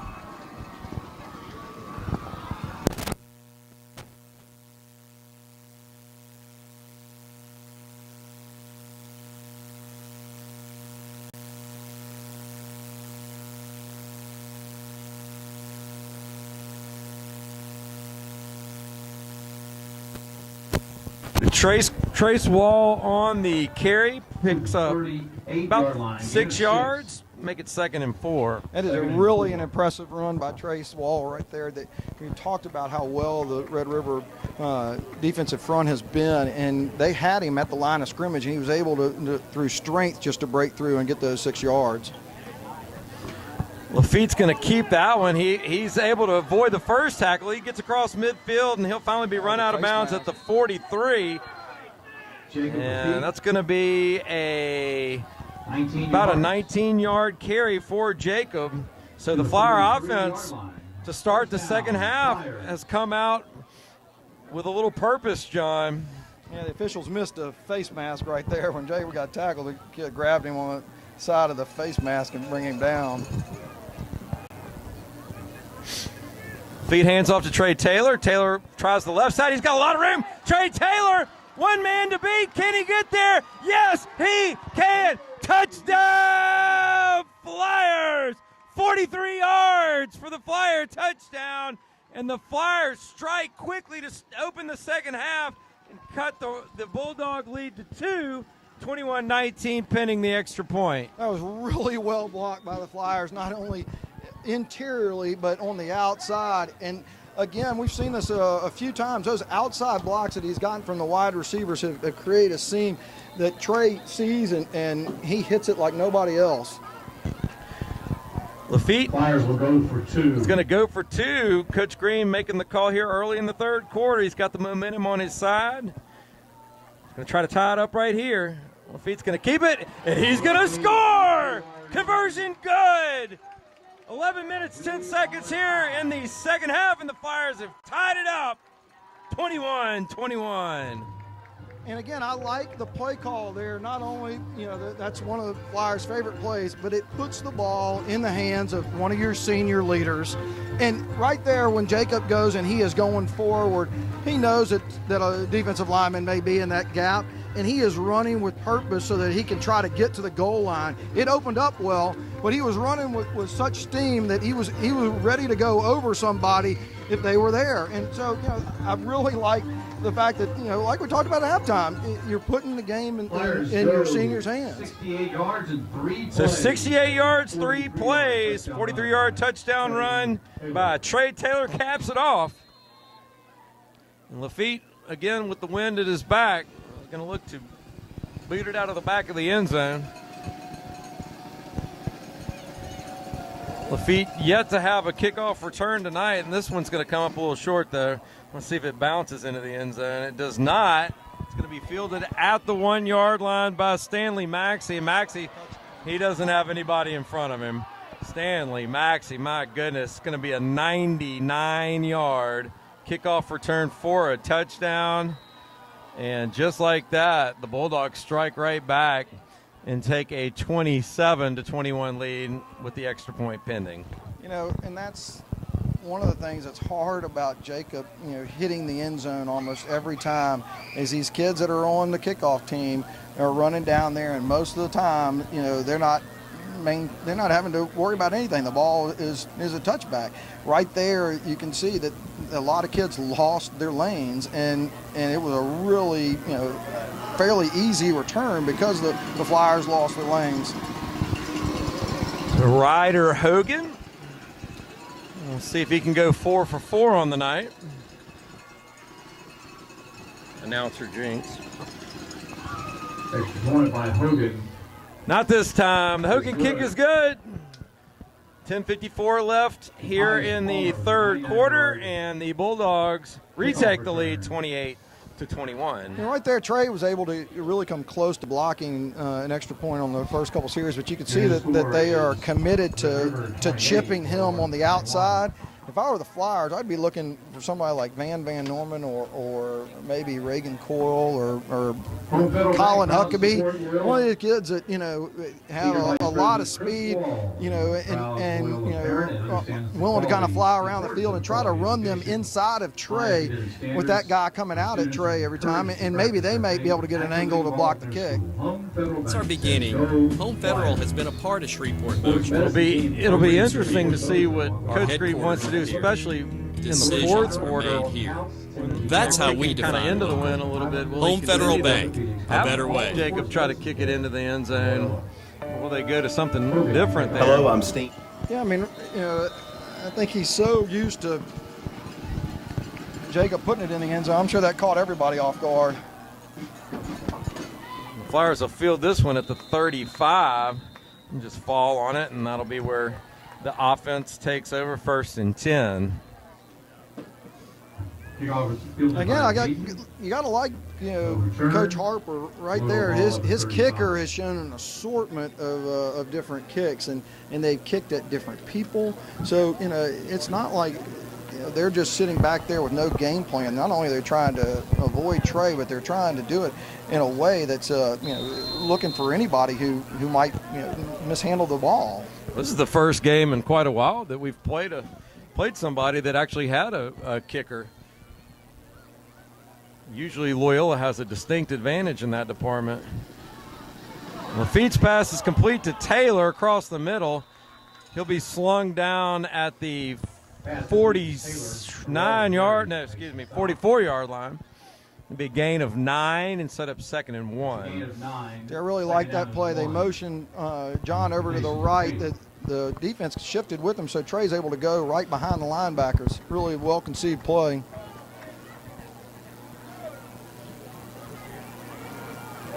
Feet cuts it back upfield and crosses midfield, and he'll take it down to the Bulldog 47. That'll be good enough for a Flyer first down and a gain of 9. I love that right there. I mean, that's Jacob realizing earlier in the game he tried to go outside, and that defensive end was able to make the play, and right there he was able to cut inside of him and get a lot of yards.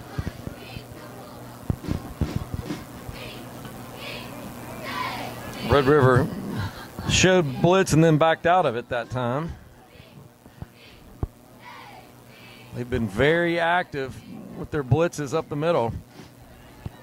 And here they come again. They're set up the bubble screen. Taylor, he slips and falls, but not before he picked up about 5 yards. Make it 2nd and 5. Gain to the 42, gain of 5, 2nd and 5. Trey slips and falls more exciting than I, walk or run, It's pretty impressive. Well, that is interesting. That's the second or third time we've seen someone slip and fall just in the last 5 or 6 minutes of game time here. So you wonder if the field is getting a little slippery here later in the evening as the wind dies. And that handoff is going to go to Trace Wall, I believe. And he'll have it down to the Bulldog 34-yard line. That's an 8-yard gain, and it's good for a Flyer first down. You cannot say enough about that type of tough running right there. If they're going to continue to send the linebackers right up the middle, that if you're able to pop it right there, you're going to be able to get yards, but you've got to be able to break through the line of scrimmage. And again, Trace has done a very good job of carrying people through the line of scrimmage and getting positive yards. Jacob's going to keep that one himself. He does a great job of finding his hole. He'll be slung down at the 25-yard line. That's going to be about a half yard short of a first down. Call it a gain of 9. And again, there is Jacob running inside of that kickout block, and really a nice job of him waiting for that block and then cutting it inside.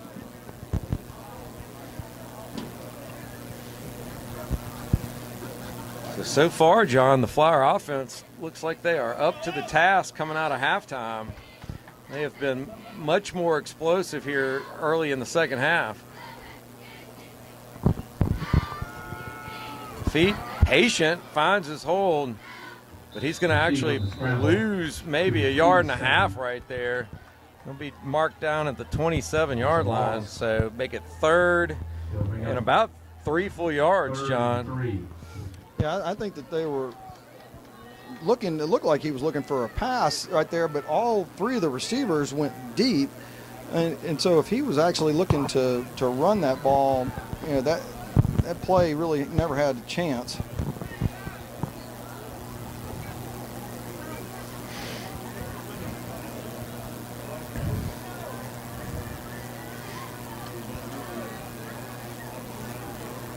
Feet, quick pass out to Taylor, and Taylor and Taylor, wow, he got the benefit of that one, John. Taylor dropped what should have been an easy first down catch, but then the Red River player, kind of uncharacteristically for the Bulldogs, just came in and put a lick on him well after the whistle, and that's going to cost the Bulldogs a first down. Like you said, that is uncharacteristic for Trey to be dropping that ball. It is that's a drive-changing penalty right there. It's a dead ball penalty, personal foul. So it will be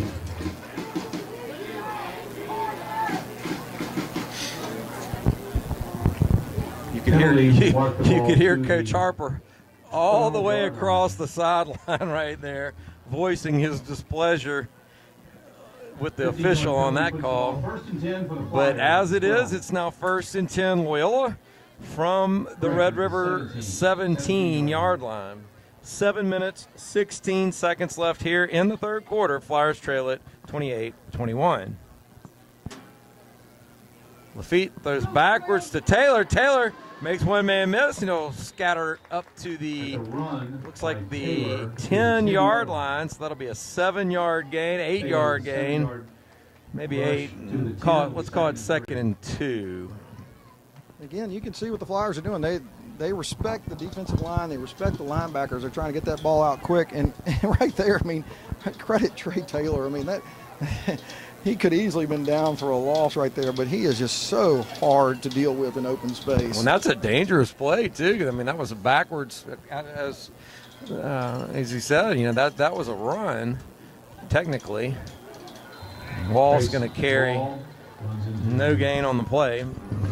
Make it 3rd and 3. 79, Shawnee Cole.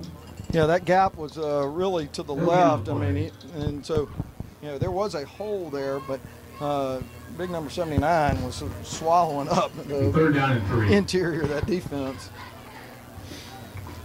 It's a big play right here for the Flyers. 3rd and 3.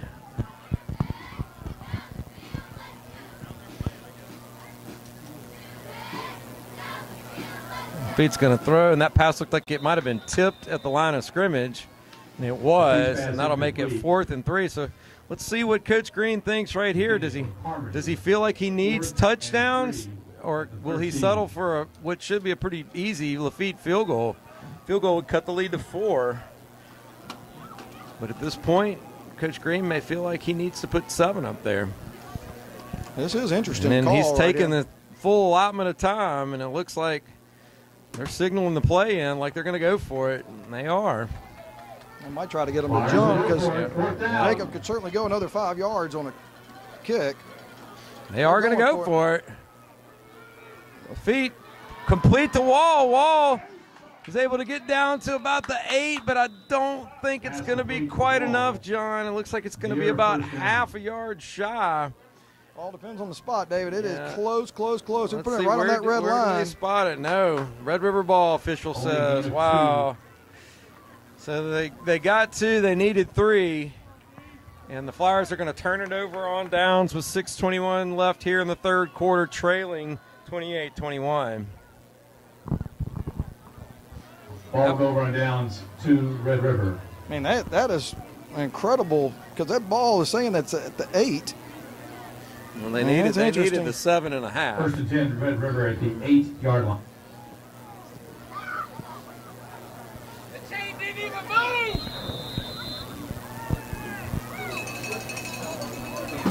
The chain didn't move. The pitch goes to Maxey. And Maxey's going to break a couple of tackles, and he'll power his way up to the 18-yard line. That should be awfully close to a 1st down. Maxey carries Marshall Bryan. Marshall Bryan on the tackle for the Flyers. It's a gain of 10. They will say it's 10. A 1st down. I like the play call on that 4th down. I mean, it looked like Jacob wanted to go left, but Red River really played that very well, to stop Trace for only 2-yard gain. Maxey running hard. Is going to get it up to about the 22-yard line. That's going to be a gain of 4. Make it 2nd down and 6. There's timeout. Kenyatta Davis on the stop that time. There's a timeout on the field. Again, you can see the damage that left side of Red River's offensive line is able to do. Those kids are able to really push the Flyers' defensive front backwards and able to get on linebackers. And so it is, again, it's a credit to how well Red River plays, how disciplined they are.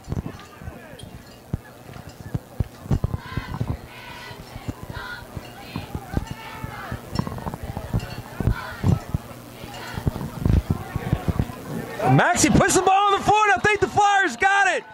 Let's see what the official says. Yes, they do. Great job that time. Maxey just spit it out. No 2 ways about it. He wasn't even hit, John.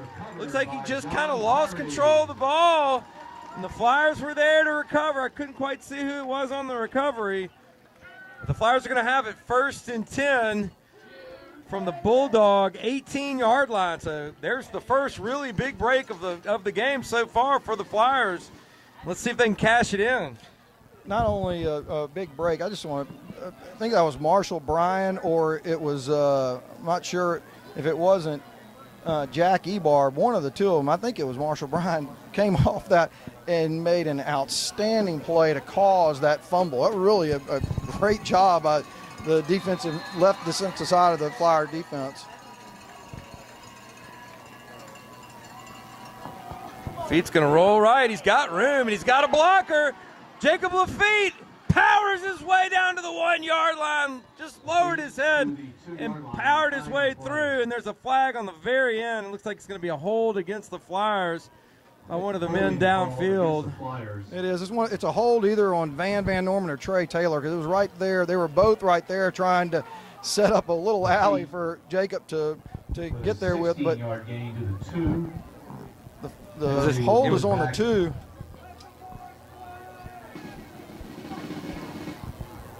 To the 12.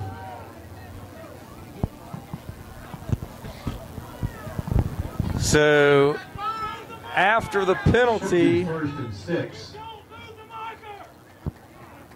First and 4 at the 12-yard line.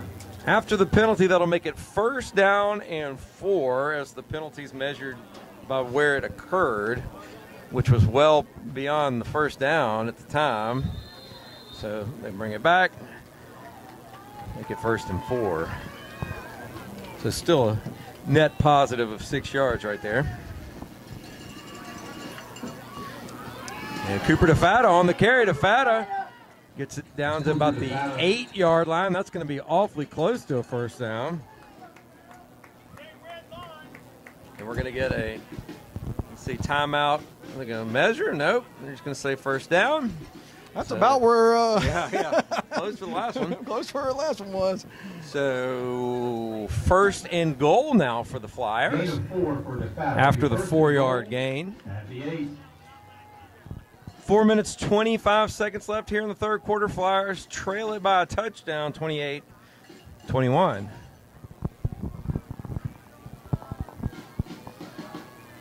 Feet hands it to Wall, and Wall picks up maybe 2 yards on the carry down to just inside the 6-yard line. We'll call it the 5. Make it 2nd and goal from there.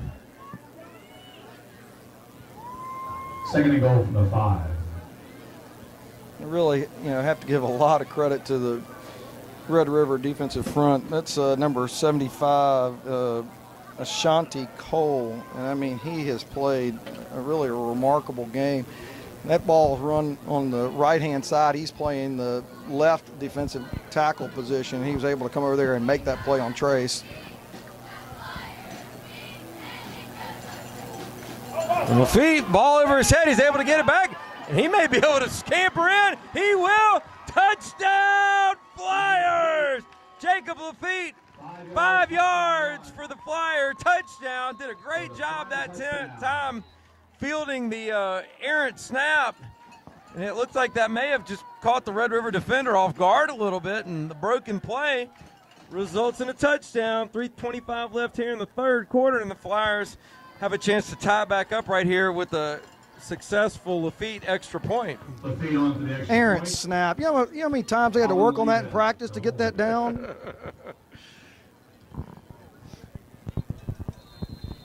Here we go.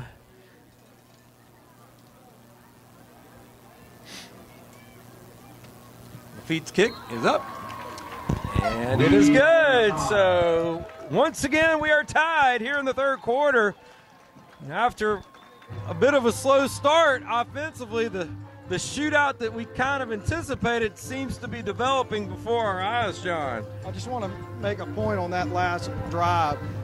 Not only is it really important to get a touchdown out of it on such a short field that the Flyers are playing with, but those were hard-nosed yards that they had to get. I mean, credit Red River's defensive alignment. Jacob Lafitte, we talked about him all year long, and he is running with power out of that Ladies and gentlemen, quarterback the last position, touchdown by and Jacob really Lafitte. amazing He has broken the job. school record for most points. Wow, Previously so held by Jacob Jonathan Lafitte, Sewell with 224. with that touchdown, just broke the school record formerly held by Jonathan Semo for points scored in a career. So congratulations to Jacob, well deserved, and makes it even better that it came in a score that tied the game up here late in the third quarter. And again, the Lafitte's kick is short and it goes to Maxey, and this time the Fire special teams unit says, "No, sir, Stanley Maxey, you will not be returning this one for 99 yards. As a matter of fact, you're lucky to get 9, and it'll be 1st and 10 Bulldogs from the 14-yard line." That's the kind of pursuit you're talking about on the kickoff. I mean, Nick Haynes just had him in the open field, and it was not letting him out of his sights. It was a really nice job. And that had to feel pretty good for Nick, because he put the lick on him that time. It's one of those hits like you don't even feel it. Like hitting the pure golf shot. 1st and 10 Bulldogs. Let's see what the Naval Academy signee Trey Smith has in store for the Flyers, and if that's what it is, the Flyer defense says we'll take it. Pass is complete to Hughes, but it's only a pickup of about 3, maybe 4. We'll call it 2nd and 6. So that's what Red River does right there. They take, in some of their formations, they take the outside receiver all the way to the sideline. So they're looking for something on a quick little out. They're trying to create as much space as they possibly can to get that little quick out. And the Flyer defense certainly looks like they've got a little more pep in their step right now. And that ball is going to be dropped. The intended receiver was Antron Williams, and that'll make it 3rd and 6. But I like the fact that they actually blitzed right there for the first time. And again, I mean, trying their best to try to throw, Trey Smith something else to think about.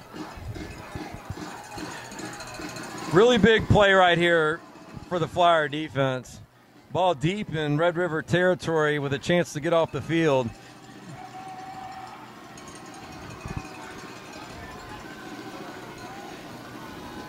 Third and 6. Smith's going to look.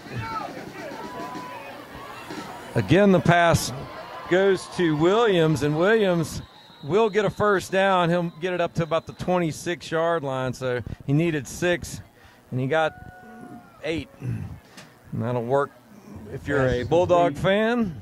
2:28 left here in the third quarter. And Hutchins on the stop, ball at the 26 Tie game and a first down for the Bulldogs. First down, Bulldogs.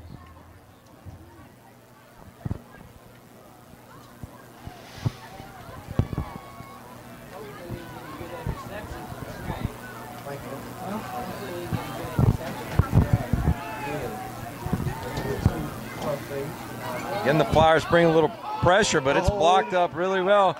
Flag on the play. Maxey carries to the 38-yard line, but it looks like it's going to come back. Yeah, that one was pretty easy to see. Trey was held up pretty good right there, but what a nice open field tackle by Jacob Lafitte. He is the only one with Trey being held. He's the only one that can make that play. The Bulldogs. 10-yard gain. So after the 10-yard gain, the holding will bring it back to the 21-yard line, and that'll make it. 5-yard gain and 10-yard penalty brings up 1st and 15. Yeah, 5-yard gain, so that'll make it 1st and 15. But the actual hold was at the line of scrimmage. That's really kind of a strange call right there. Mm-hmm. They made it like it was 5 yards down the field, but Trey was at the line of scrimmage. Anyway, well, here's what it is. You don't expect them to get them all right, John, do you? Smith's going to keep this one himself, and he'll get it across the 30 down to the 32-yard line. It'll be a gain of about 11. And Cooper DeFata on the stop. Cooper DeFata there along with Lafitte for the Flyers. That play was made by John, he came up from that corner position and kind of stood him up. That was really a nice job and able to clean that up because he had a lot of space. So 2nd down 4, about a minute left here in the third quarter. Smith's going to keep it again. He's going to be met in the backfield. Great job that time. That was Van Norman who came flying in there. Hit in the backfield by number 6, And Norman. after that play, it'll be 3rd down and 7. So once again, and there's a very late flag. Let's see what that one is. This is against Red River. This would be huge. Somebody punching another.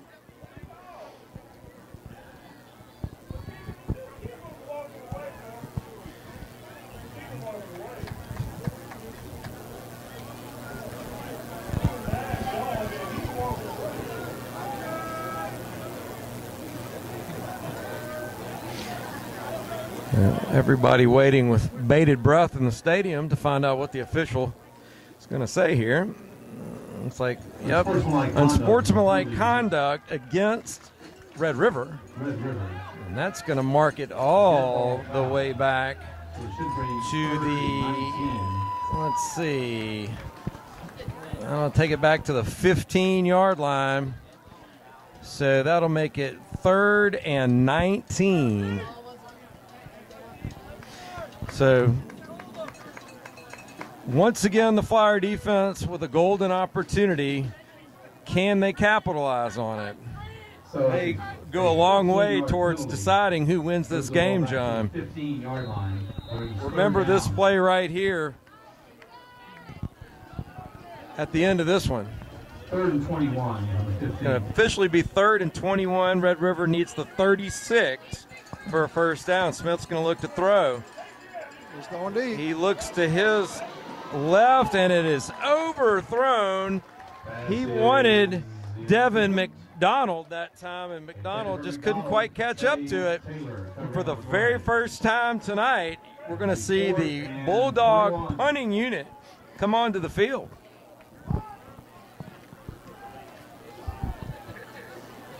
And assuming nothing crazy happens here, John, the Flyers should have it in pretty darn good field position.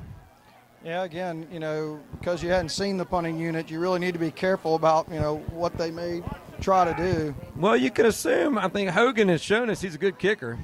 So I kind of assume that he's probably a decent punter as well. Guess you probably shouldn't assume, but play the averages here.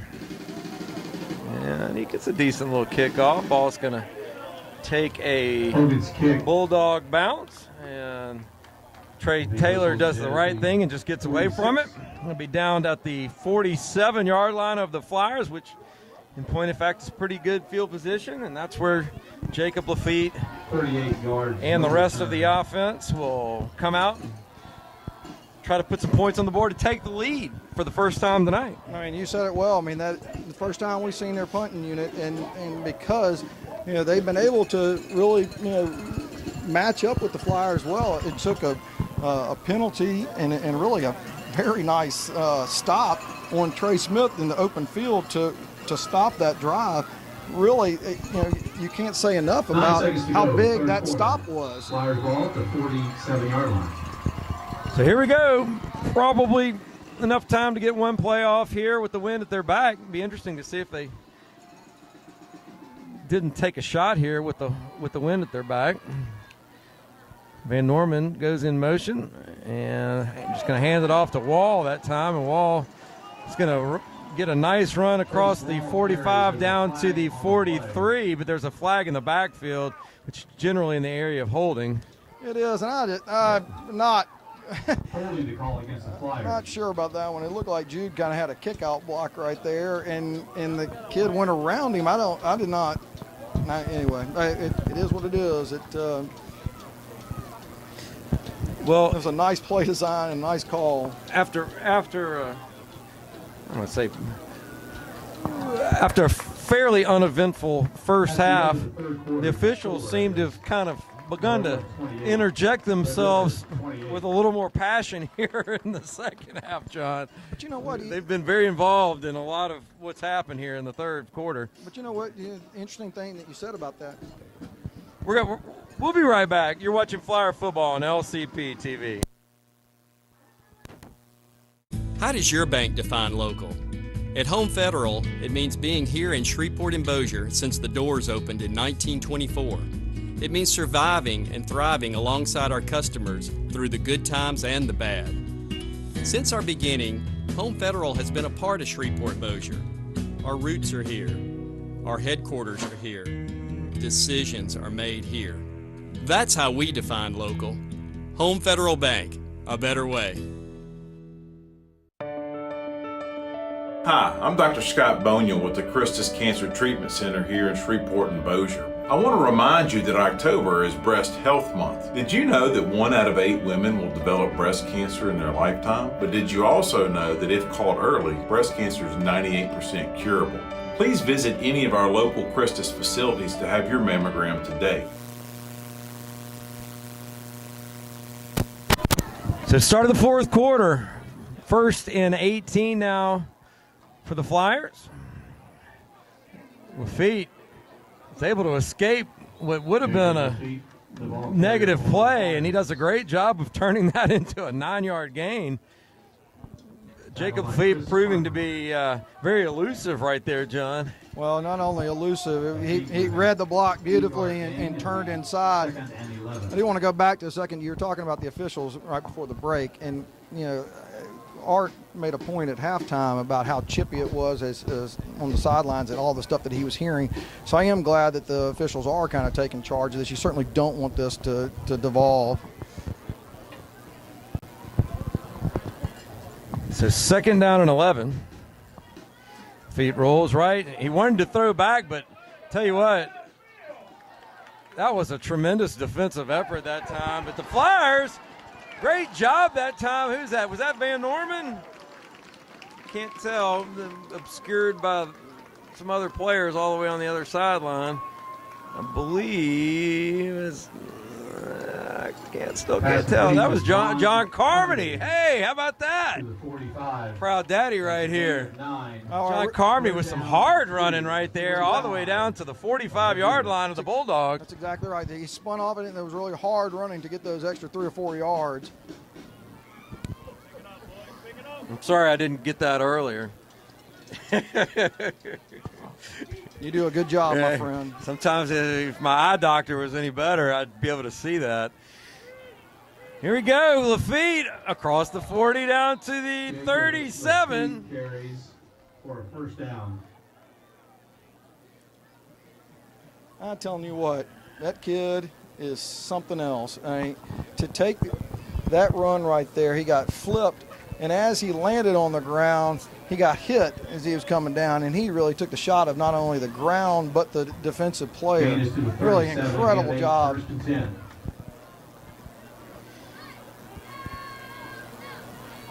Lafitte again under a little bit of pressure. He probably would be wise to get rid of that, and that's exactly what he did. So that was a very heady play by Jacob, and you know, a couple of years ago we would probably see him just try to throw it down there.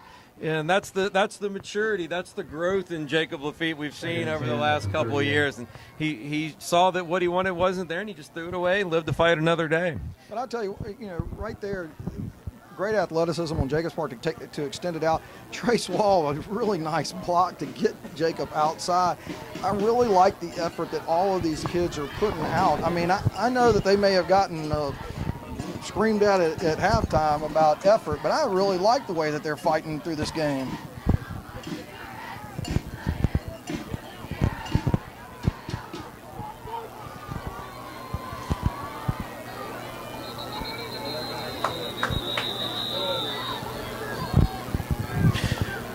After that carry, Lafitte has 93 yards on the ground. Second and 15. As does Trey Taylor. Make it the 42-yard line. You hate the Flyers getting a delay of game penalty, at that point. They're just making this drive tougher on themselves.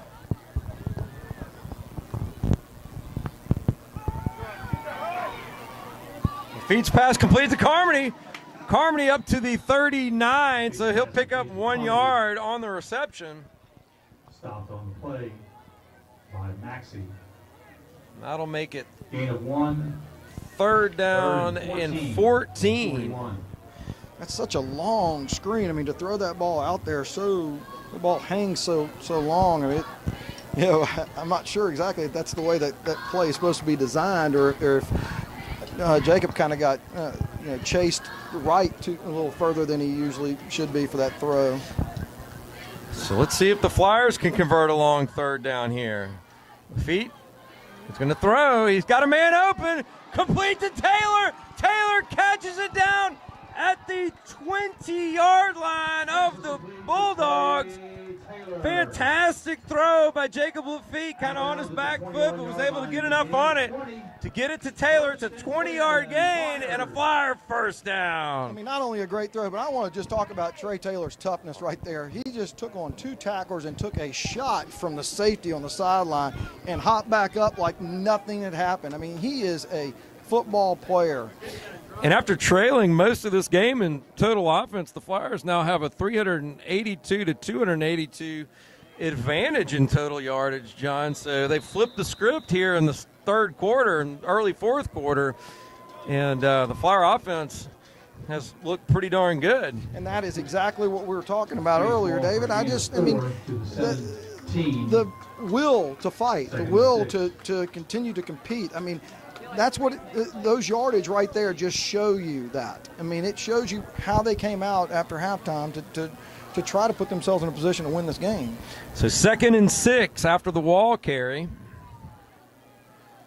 Handoff's going to go to Taylor. Taylor's got some room around the end. Taylor is going to get down to the 7-yard line, and that is going to be good enough for a Flyer first down. That'll set up 1st and goal. Flyers knocking on the door.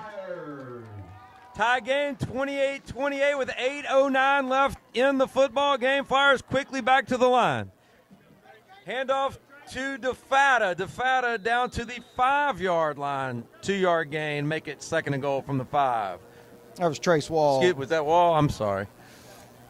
But again, there's a hard running inside. I like the call.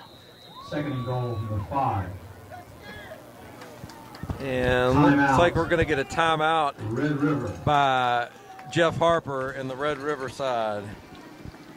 When you are faced with a medical emergency, Christus Bossier Health System is here to provide experienced, specialized, and effective emergency care. So, John, 4 hours a day, 7 days we a thought week. we'd have a barn burner.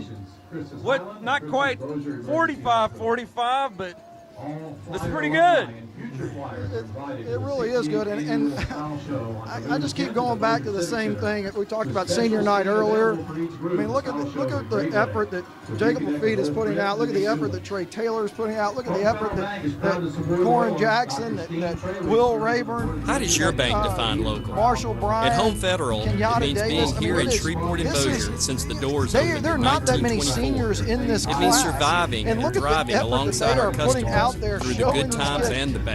Jump on our back and Since our let us finish this game beginning, out. Home Federal has been a part of Shreveport Bossier. So 2nd and Our goal roots from are the here. 5. Our headquarters are here. Decisions are.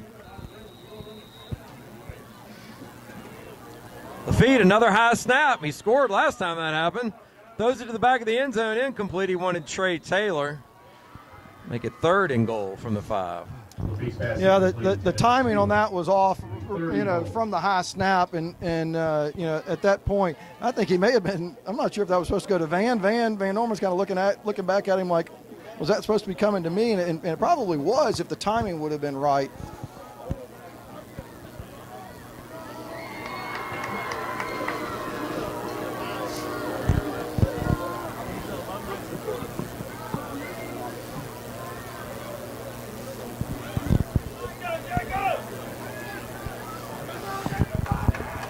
Flyers get the play in.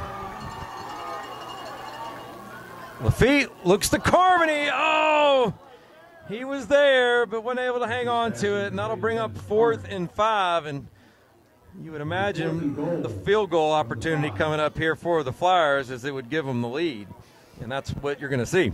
Yeah, you're absolutely right. Right there, that was an opportunity missed right there.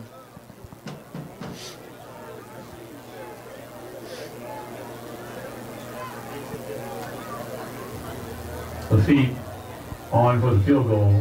Lerat to hold. So Jacob Lafitte, It'll be a 23 the biggest kick of the night, coming right here. The 23-yard field goal would give the Flyers their first lead of the night. And the kick is good. So 7:33 left in the football game, and for the first time tonight, the Flyers take the lead 31-28. I mean, we've talked in the last month about how well games have been played, and this is another example. Even though, you know, this is a high-scoring affair, and you're always challenging your defense to try to, you know, have a shutout or limited number of points. But this is a very talented Red River team, and you know, the Flyers' schedule from the beginning of the season to this point, the opponents that they've lined up against in an impressive array of teams. And Red River certainly fits into that mode. I mean, I would be surprised if Red River does not go deep into the 2A playoffs. And you know, again, the Flyers could have hung their heads in the first quarter, but you know, they fought back and fought back. And there's a lot of game left, 7.5 to go. You know, Red River's already, you know, taken one to the house on a kickoff. So, you know, but I commend the Flyers for scratching their way back into this game. Lafitte to kick. He gets a charge into that one, and it's going to be fielded at the 1-yard line. Here comes Maxey. Maxey's going to take an absolute shot. No, excuse me, that's not Maxey. That's Jakius Palmer. Palmer takes one heck of a shot at the 17 or 18-yard line. Colin Huckabee came down and put an absolute jolt into him and knocked him out of bounds at the 18. That is the one thing about Colin Huckabee. I mean, that kid, he runs hard and he hits hard. There's not a lot of weight on that kid, but he definitely comes and he packs a wallop.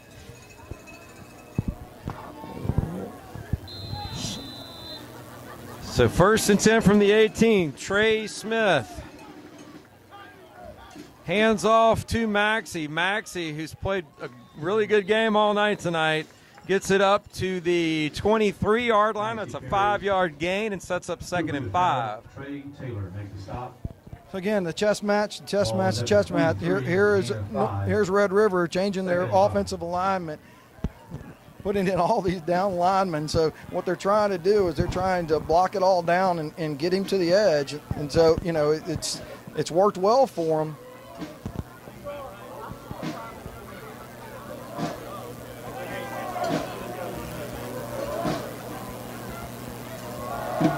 Again, Maxey on the carry. Maxey's able to break a couple of tackles, and he'll finally get knocked out of bounds at the 43-yard line. So interesting to see Red River go to this, you know, kind of almost jumbo-ish formation right here. No wide receivers, just crowding the line and just getting behind all that beef and letting Maxey run. And it tells you the art of a good coach right there. I mean, Harper knows there's 6.5 minutes left in this game. He can run the ball down the field. He's going to use his big alignment to try to just get first downs and go down the field. They clearly think they can just overpower the Flyers. We'll see if that is the case. And Smith's going to keep that one. He wants to throw, and he's got a man deep. If it's there, it's good, but it was just over the outstretched arms of Devin McDonald. That's the second time here in the fourth quarter where Smith and McDonald nearly have connected for a long touchdown. But you know what? It's interesting that formation, they had two receivers that were running the same route. And so, you know, there may have been some miscommunication there on that play. But Smith, you know, again, in that formation, because it looks like that jumbo package that, you know, you're going to have all day to sit back in the pocket and actually throw that ball. Really, you know, the Flyers have to be aware of their coverage assignments. So 2nd and 10 now. Again, the handoff goes to Maxey. Maxey is going to go down at the 20-yard line. Trey Taylor came flying up and made the play in the backfield. Fantastic job by Taylor. Will force Maxey into a 2-yard loss. So that'll make it 3rd and 12. And that's what happened on the other side. Grayson Hutchins was playing the other corner, and he came up and he tried to make the tackle, and Maxey was able to break that tackle on this side. That's what they're trying to do. They're trying to get him to the outside, and Trey was sitting there waiting on it. Really nice job. We're going to get a timeout by Mike Green and the Flyers. That's an interesting timeout right there because, again, I know you want to get your defensive alignment there. Treywick, CEO of Christus Health, Shreveport, Bossier. It's October, and that means Breast Health Awareness Month. There are several things that are without our control, but there are things that we can do, like maintaining a healthy weight, limit our alcohol consumption, regular physical exercise, and most important, maintain a good contact with your primary care physician. This is not necessarily just a passing situation here. It looks like they're expecting a passing situation because they brought in an extra defensive back, but it would not surprise me a bit if this was a quarterback draw, something along those lines. And so, I hope the Flyers, I'm sure Mike Green's probably stressing that at this point.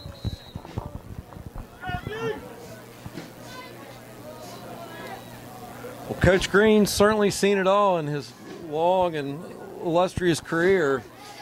So there's very, very little that's going to get past him. 3rd down and 12.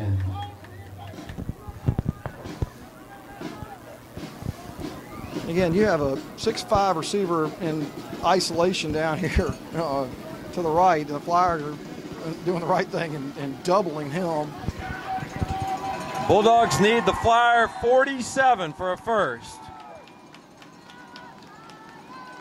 Smith's going to keep that himself, and he is going down after a 2-yard gain. The Flyer defense up to the challenge again, John.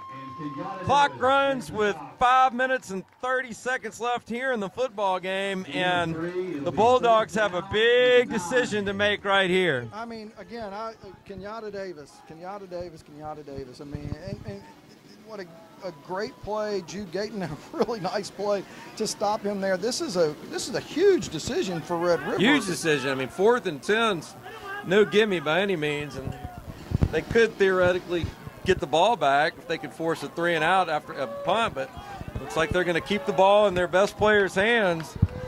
I imagine Trey Smith is going to have something to do with this play. They bring the wide receiver out wide. They're going to be probably looking for something in the flats. Yep.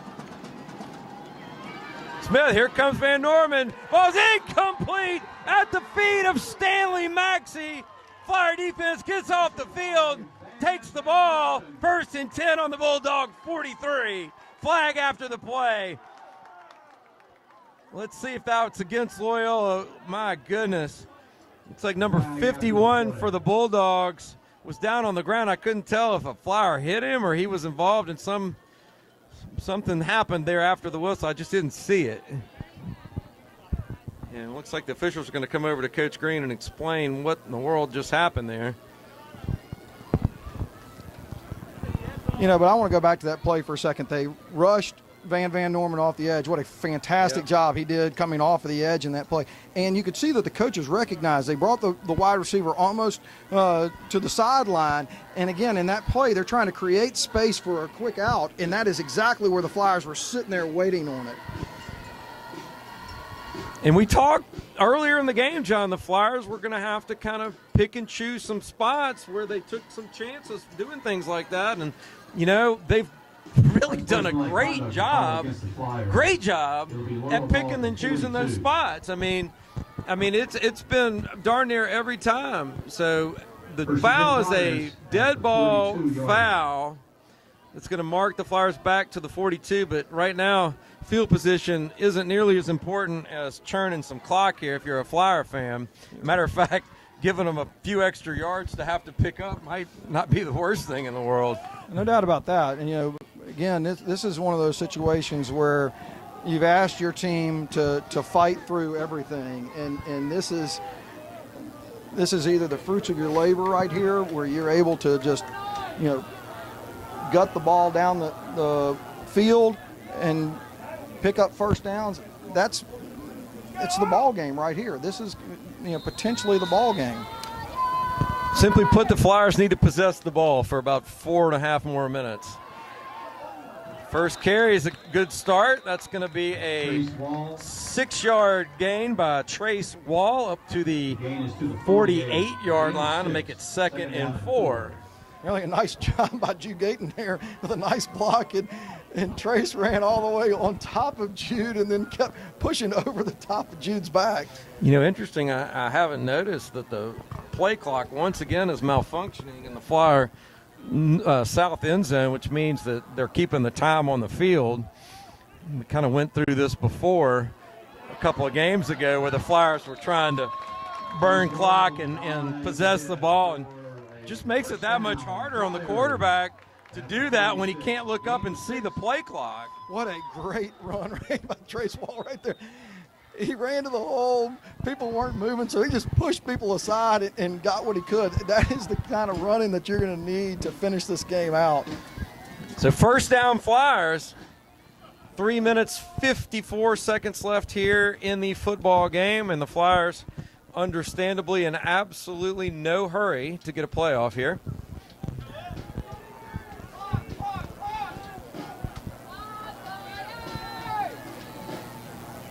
Handoff's going to go to Wall. He's got a lot of room. Wall across the 40, down to the 31. That is going to be a gain of 14 and another Flyer first down. I mean, what? We have an injured player on the field for Red River. That's number 8, Terrell Gary. I just want to take a moment while we have it right here, David, to sit there and single out the offensive line for the Flyers. I mean, what you have asked them to do in this game, it was a fantastic run right there with really excellent blocking on the left side of the offensive line.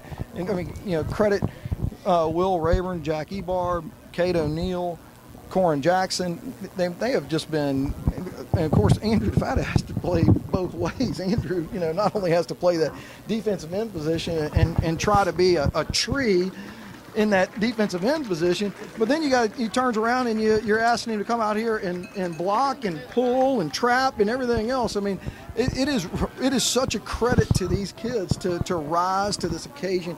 And in the last 4.5 minutes of this game to sit there and say, we have to run this ball. We have to run it, and we got to get first downs. The other thing that obviously Red River has to account for is if the Flyers get out and score a touchdown, that's going to make it a 2-score game, and with the amount of time that's left, it would be very difficult to come back from. Loss of 2, 34. Yeah, this is really a crucial series right here. This is Red River has 2 timeouts left. There's 3 minutes to go. You got to figure that after this play, that Red River is going to be burning one of those 2 timeouts, and so they're going to leave themselves with they got to get some yards and hopefully get a third down situation that is something that you can work with. 2 minutes 45 seconds left in the football game. Flyers lead it by 3, 31-28.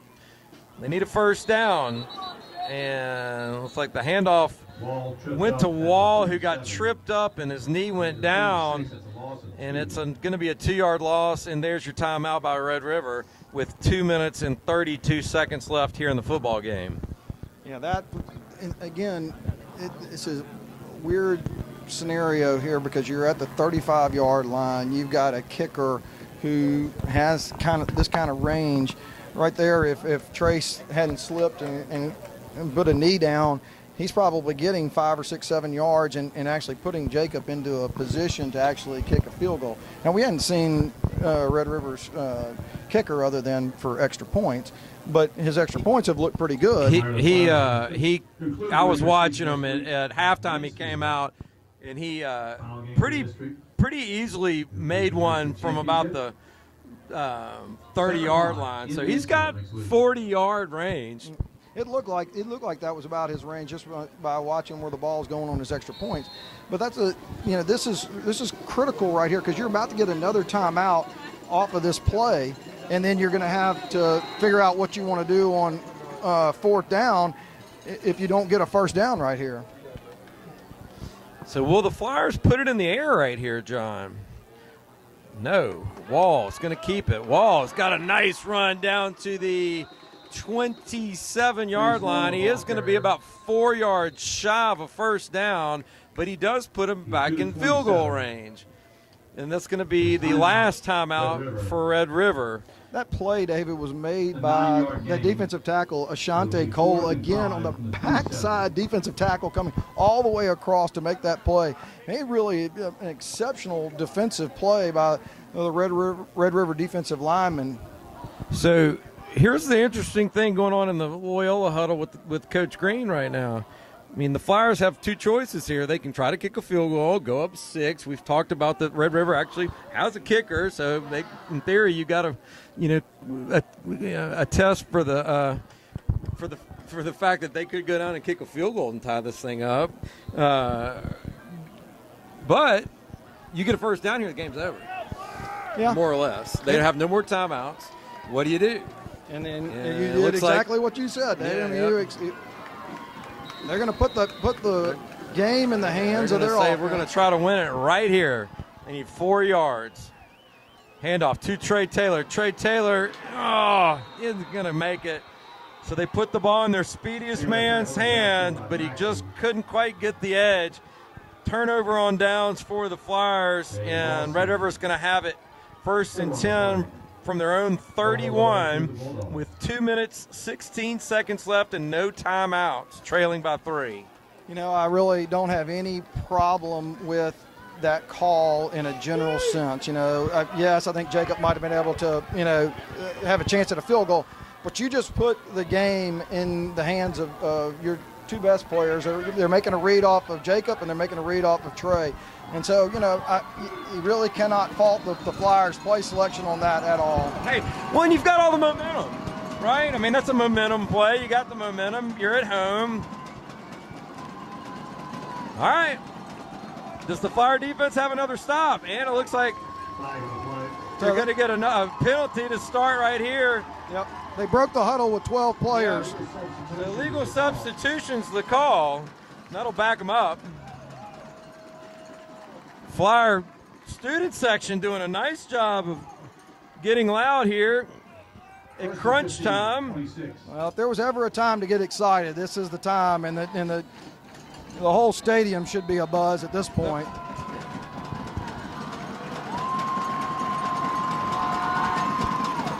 Smith's going to roll up, look to throw. He looks downfield. Pass is complete. It's going to be good for about 9 yards. Pass is complete to McDonald. McDonald on the reception. Reagan Coyle pushed him out, and that'll make it 2nd down and 7. 34-yard line. 2 minutes, 10 seconds left here in the football game. 2nd and 7.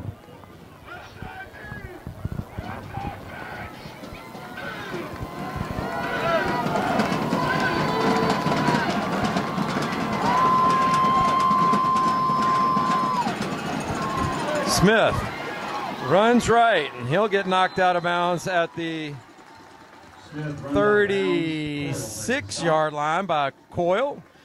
It'll be a 2-yard gain and set up 3rd and a long 4. 3rd and 5 at the 36. He was looking for Williams right there, and Williams slipped, so Smith made the right decision trying to bring that ball up the field. Flyer crowd doing their job, as loud as it's been all night. Smith's going to roll right this time. He's under pressure by Davis. He'll get away from him. And he'll pick up maybe 2 yards and set up a 4th down here from the 39. Clock continues to move. 1 minute, 45 seconds left in the football game. Davis make the stop. Smith scrambles to the 38-yard line. And Smith looks hurt, so I mean I can't imagine that he's going to be running this ball right here. So 4th and 3. He looks hobbled. Minute 27. This could be your ball game if the Flyers can get a stop. Maxey gets it to the 40, but I don't think that's going to be good enough. Turnover on downs. Flyer football. 1 minute 16 seconds left, and it looks like the Flyers are going to win this football game. I mean, what a great defensive stand right there. Now, again, it did take the 5-yard penalty, to get, a 15-yard situation, and they got 14. But, credit the Flyers for, defensively doing what needed to be done to get the game won. I mean, it's amazing. We talked about offense, and really it took the defense to make that 1-yard play. That 1 yard is potentially the difference in the game. And they talk about the game being a game of inches or yards. That is a game of inches and yards right there. All right, so the Flyers need to execute a couple of snaps, clean snaps here, take a couple of knees and take it to the house.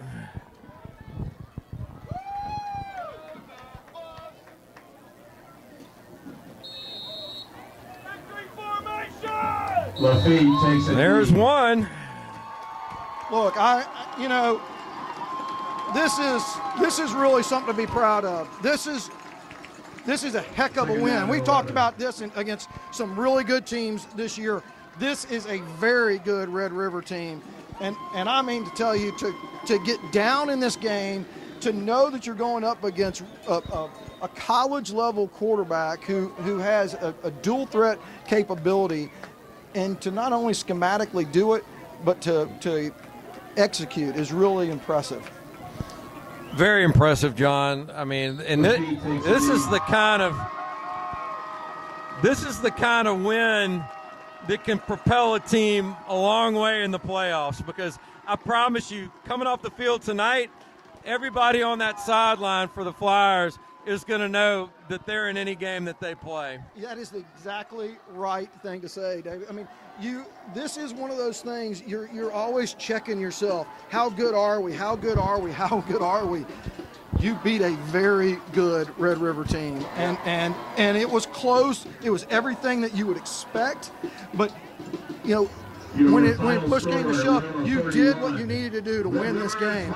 I mean, out of all the games this season, I might be the most proud of the Flyers tonight at almost any game, because they've had some great game plans, but they had to do it all. They had to do things schematically and then overcome adversity. And again, if it was as chippy as Art said it was, to maintain your composure through that, an exceptional job of the players, an exceptional job of the coaching staff. I couldn't be more proud of the Flyers players and the staff and the coaching staff. All right, we'll be right back to wrap it up. You've been watching Flyer football on LCP TV. We'll be right back.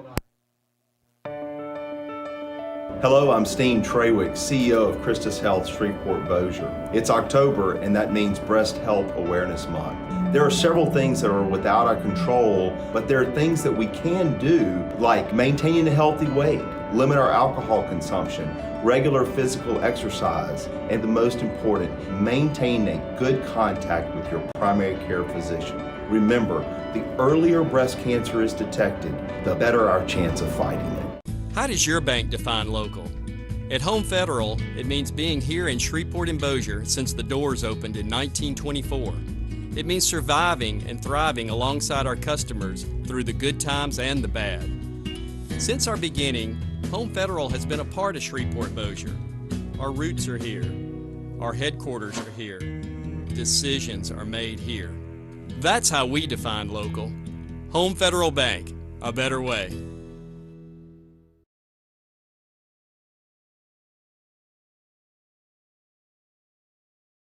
Stadium for what's been one exciting night of football, John. The Flyers take this one over a very, very good Red River football team, 31-28. The Flyers trailed early in the first half, went to halftime trailing by 8, came out in the second half and just played probably the best half of football they've played all year. And, we talked about it when we came out at halftime that Coach Green, challenged his players in the locker room at halftime. And I think that we have our answer to how those players are going to respond to that. Right there, watching these players come on.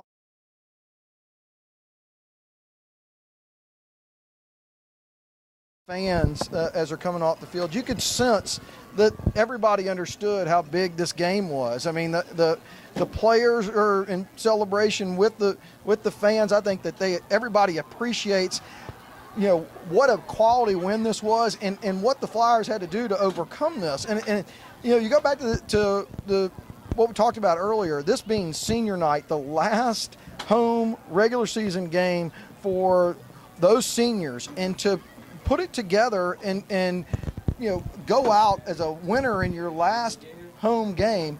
It's a great feeling. I mean, you've seen records broken tonight. It's exactly what you come out here to watch happen. This is I'm excited for the school. I'm excited for the coaches, the players especially. I mean, it really an incredible job. This really shows you where they are.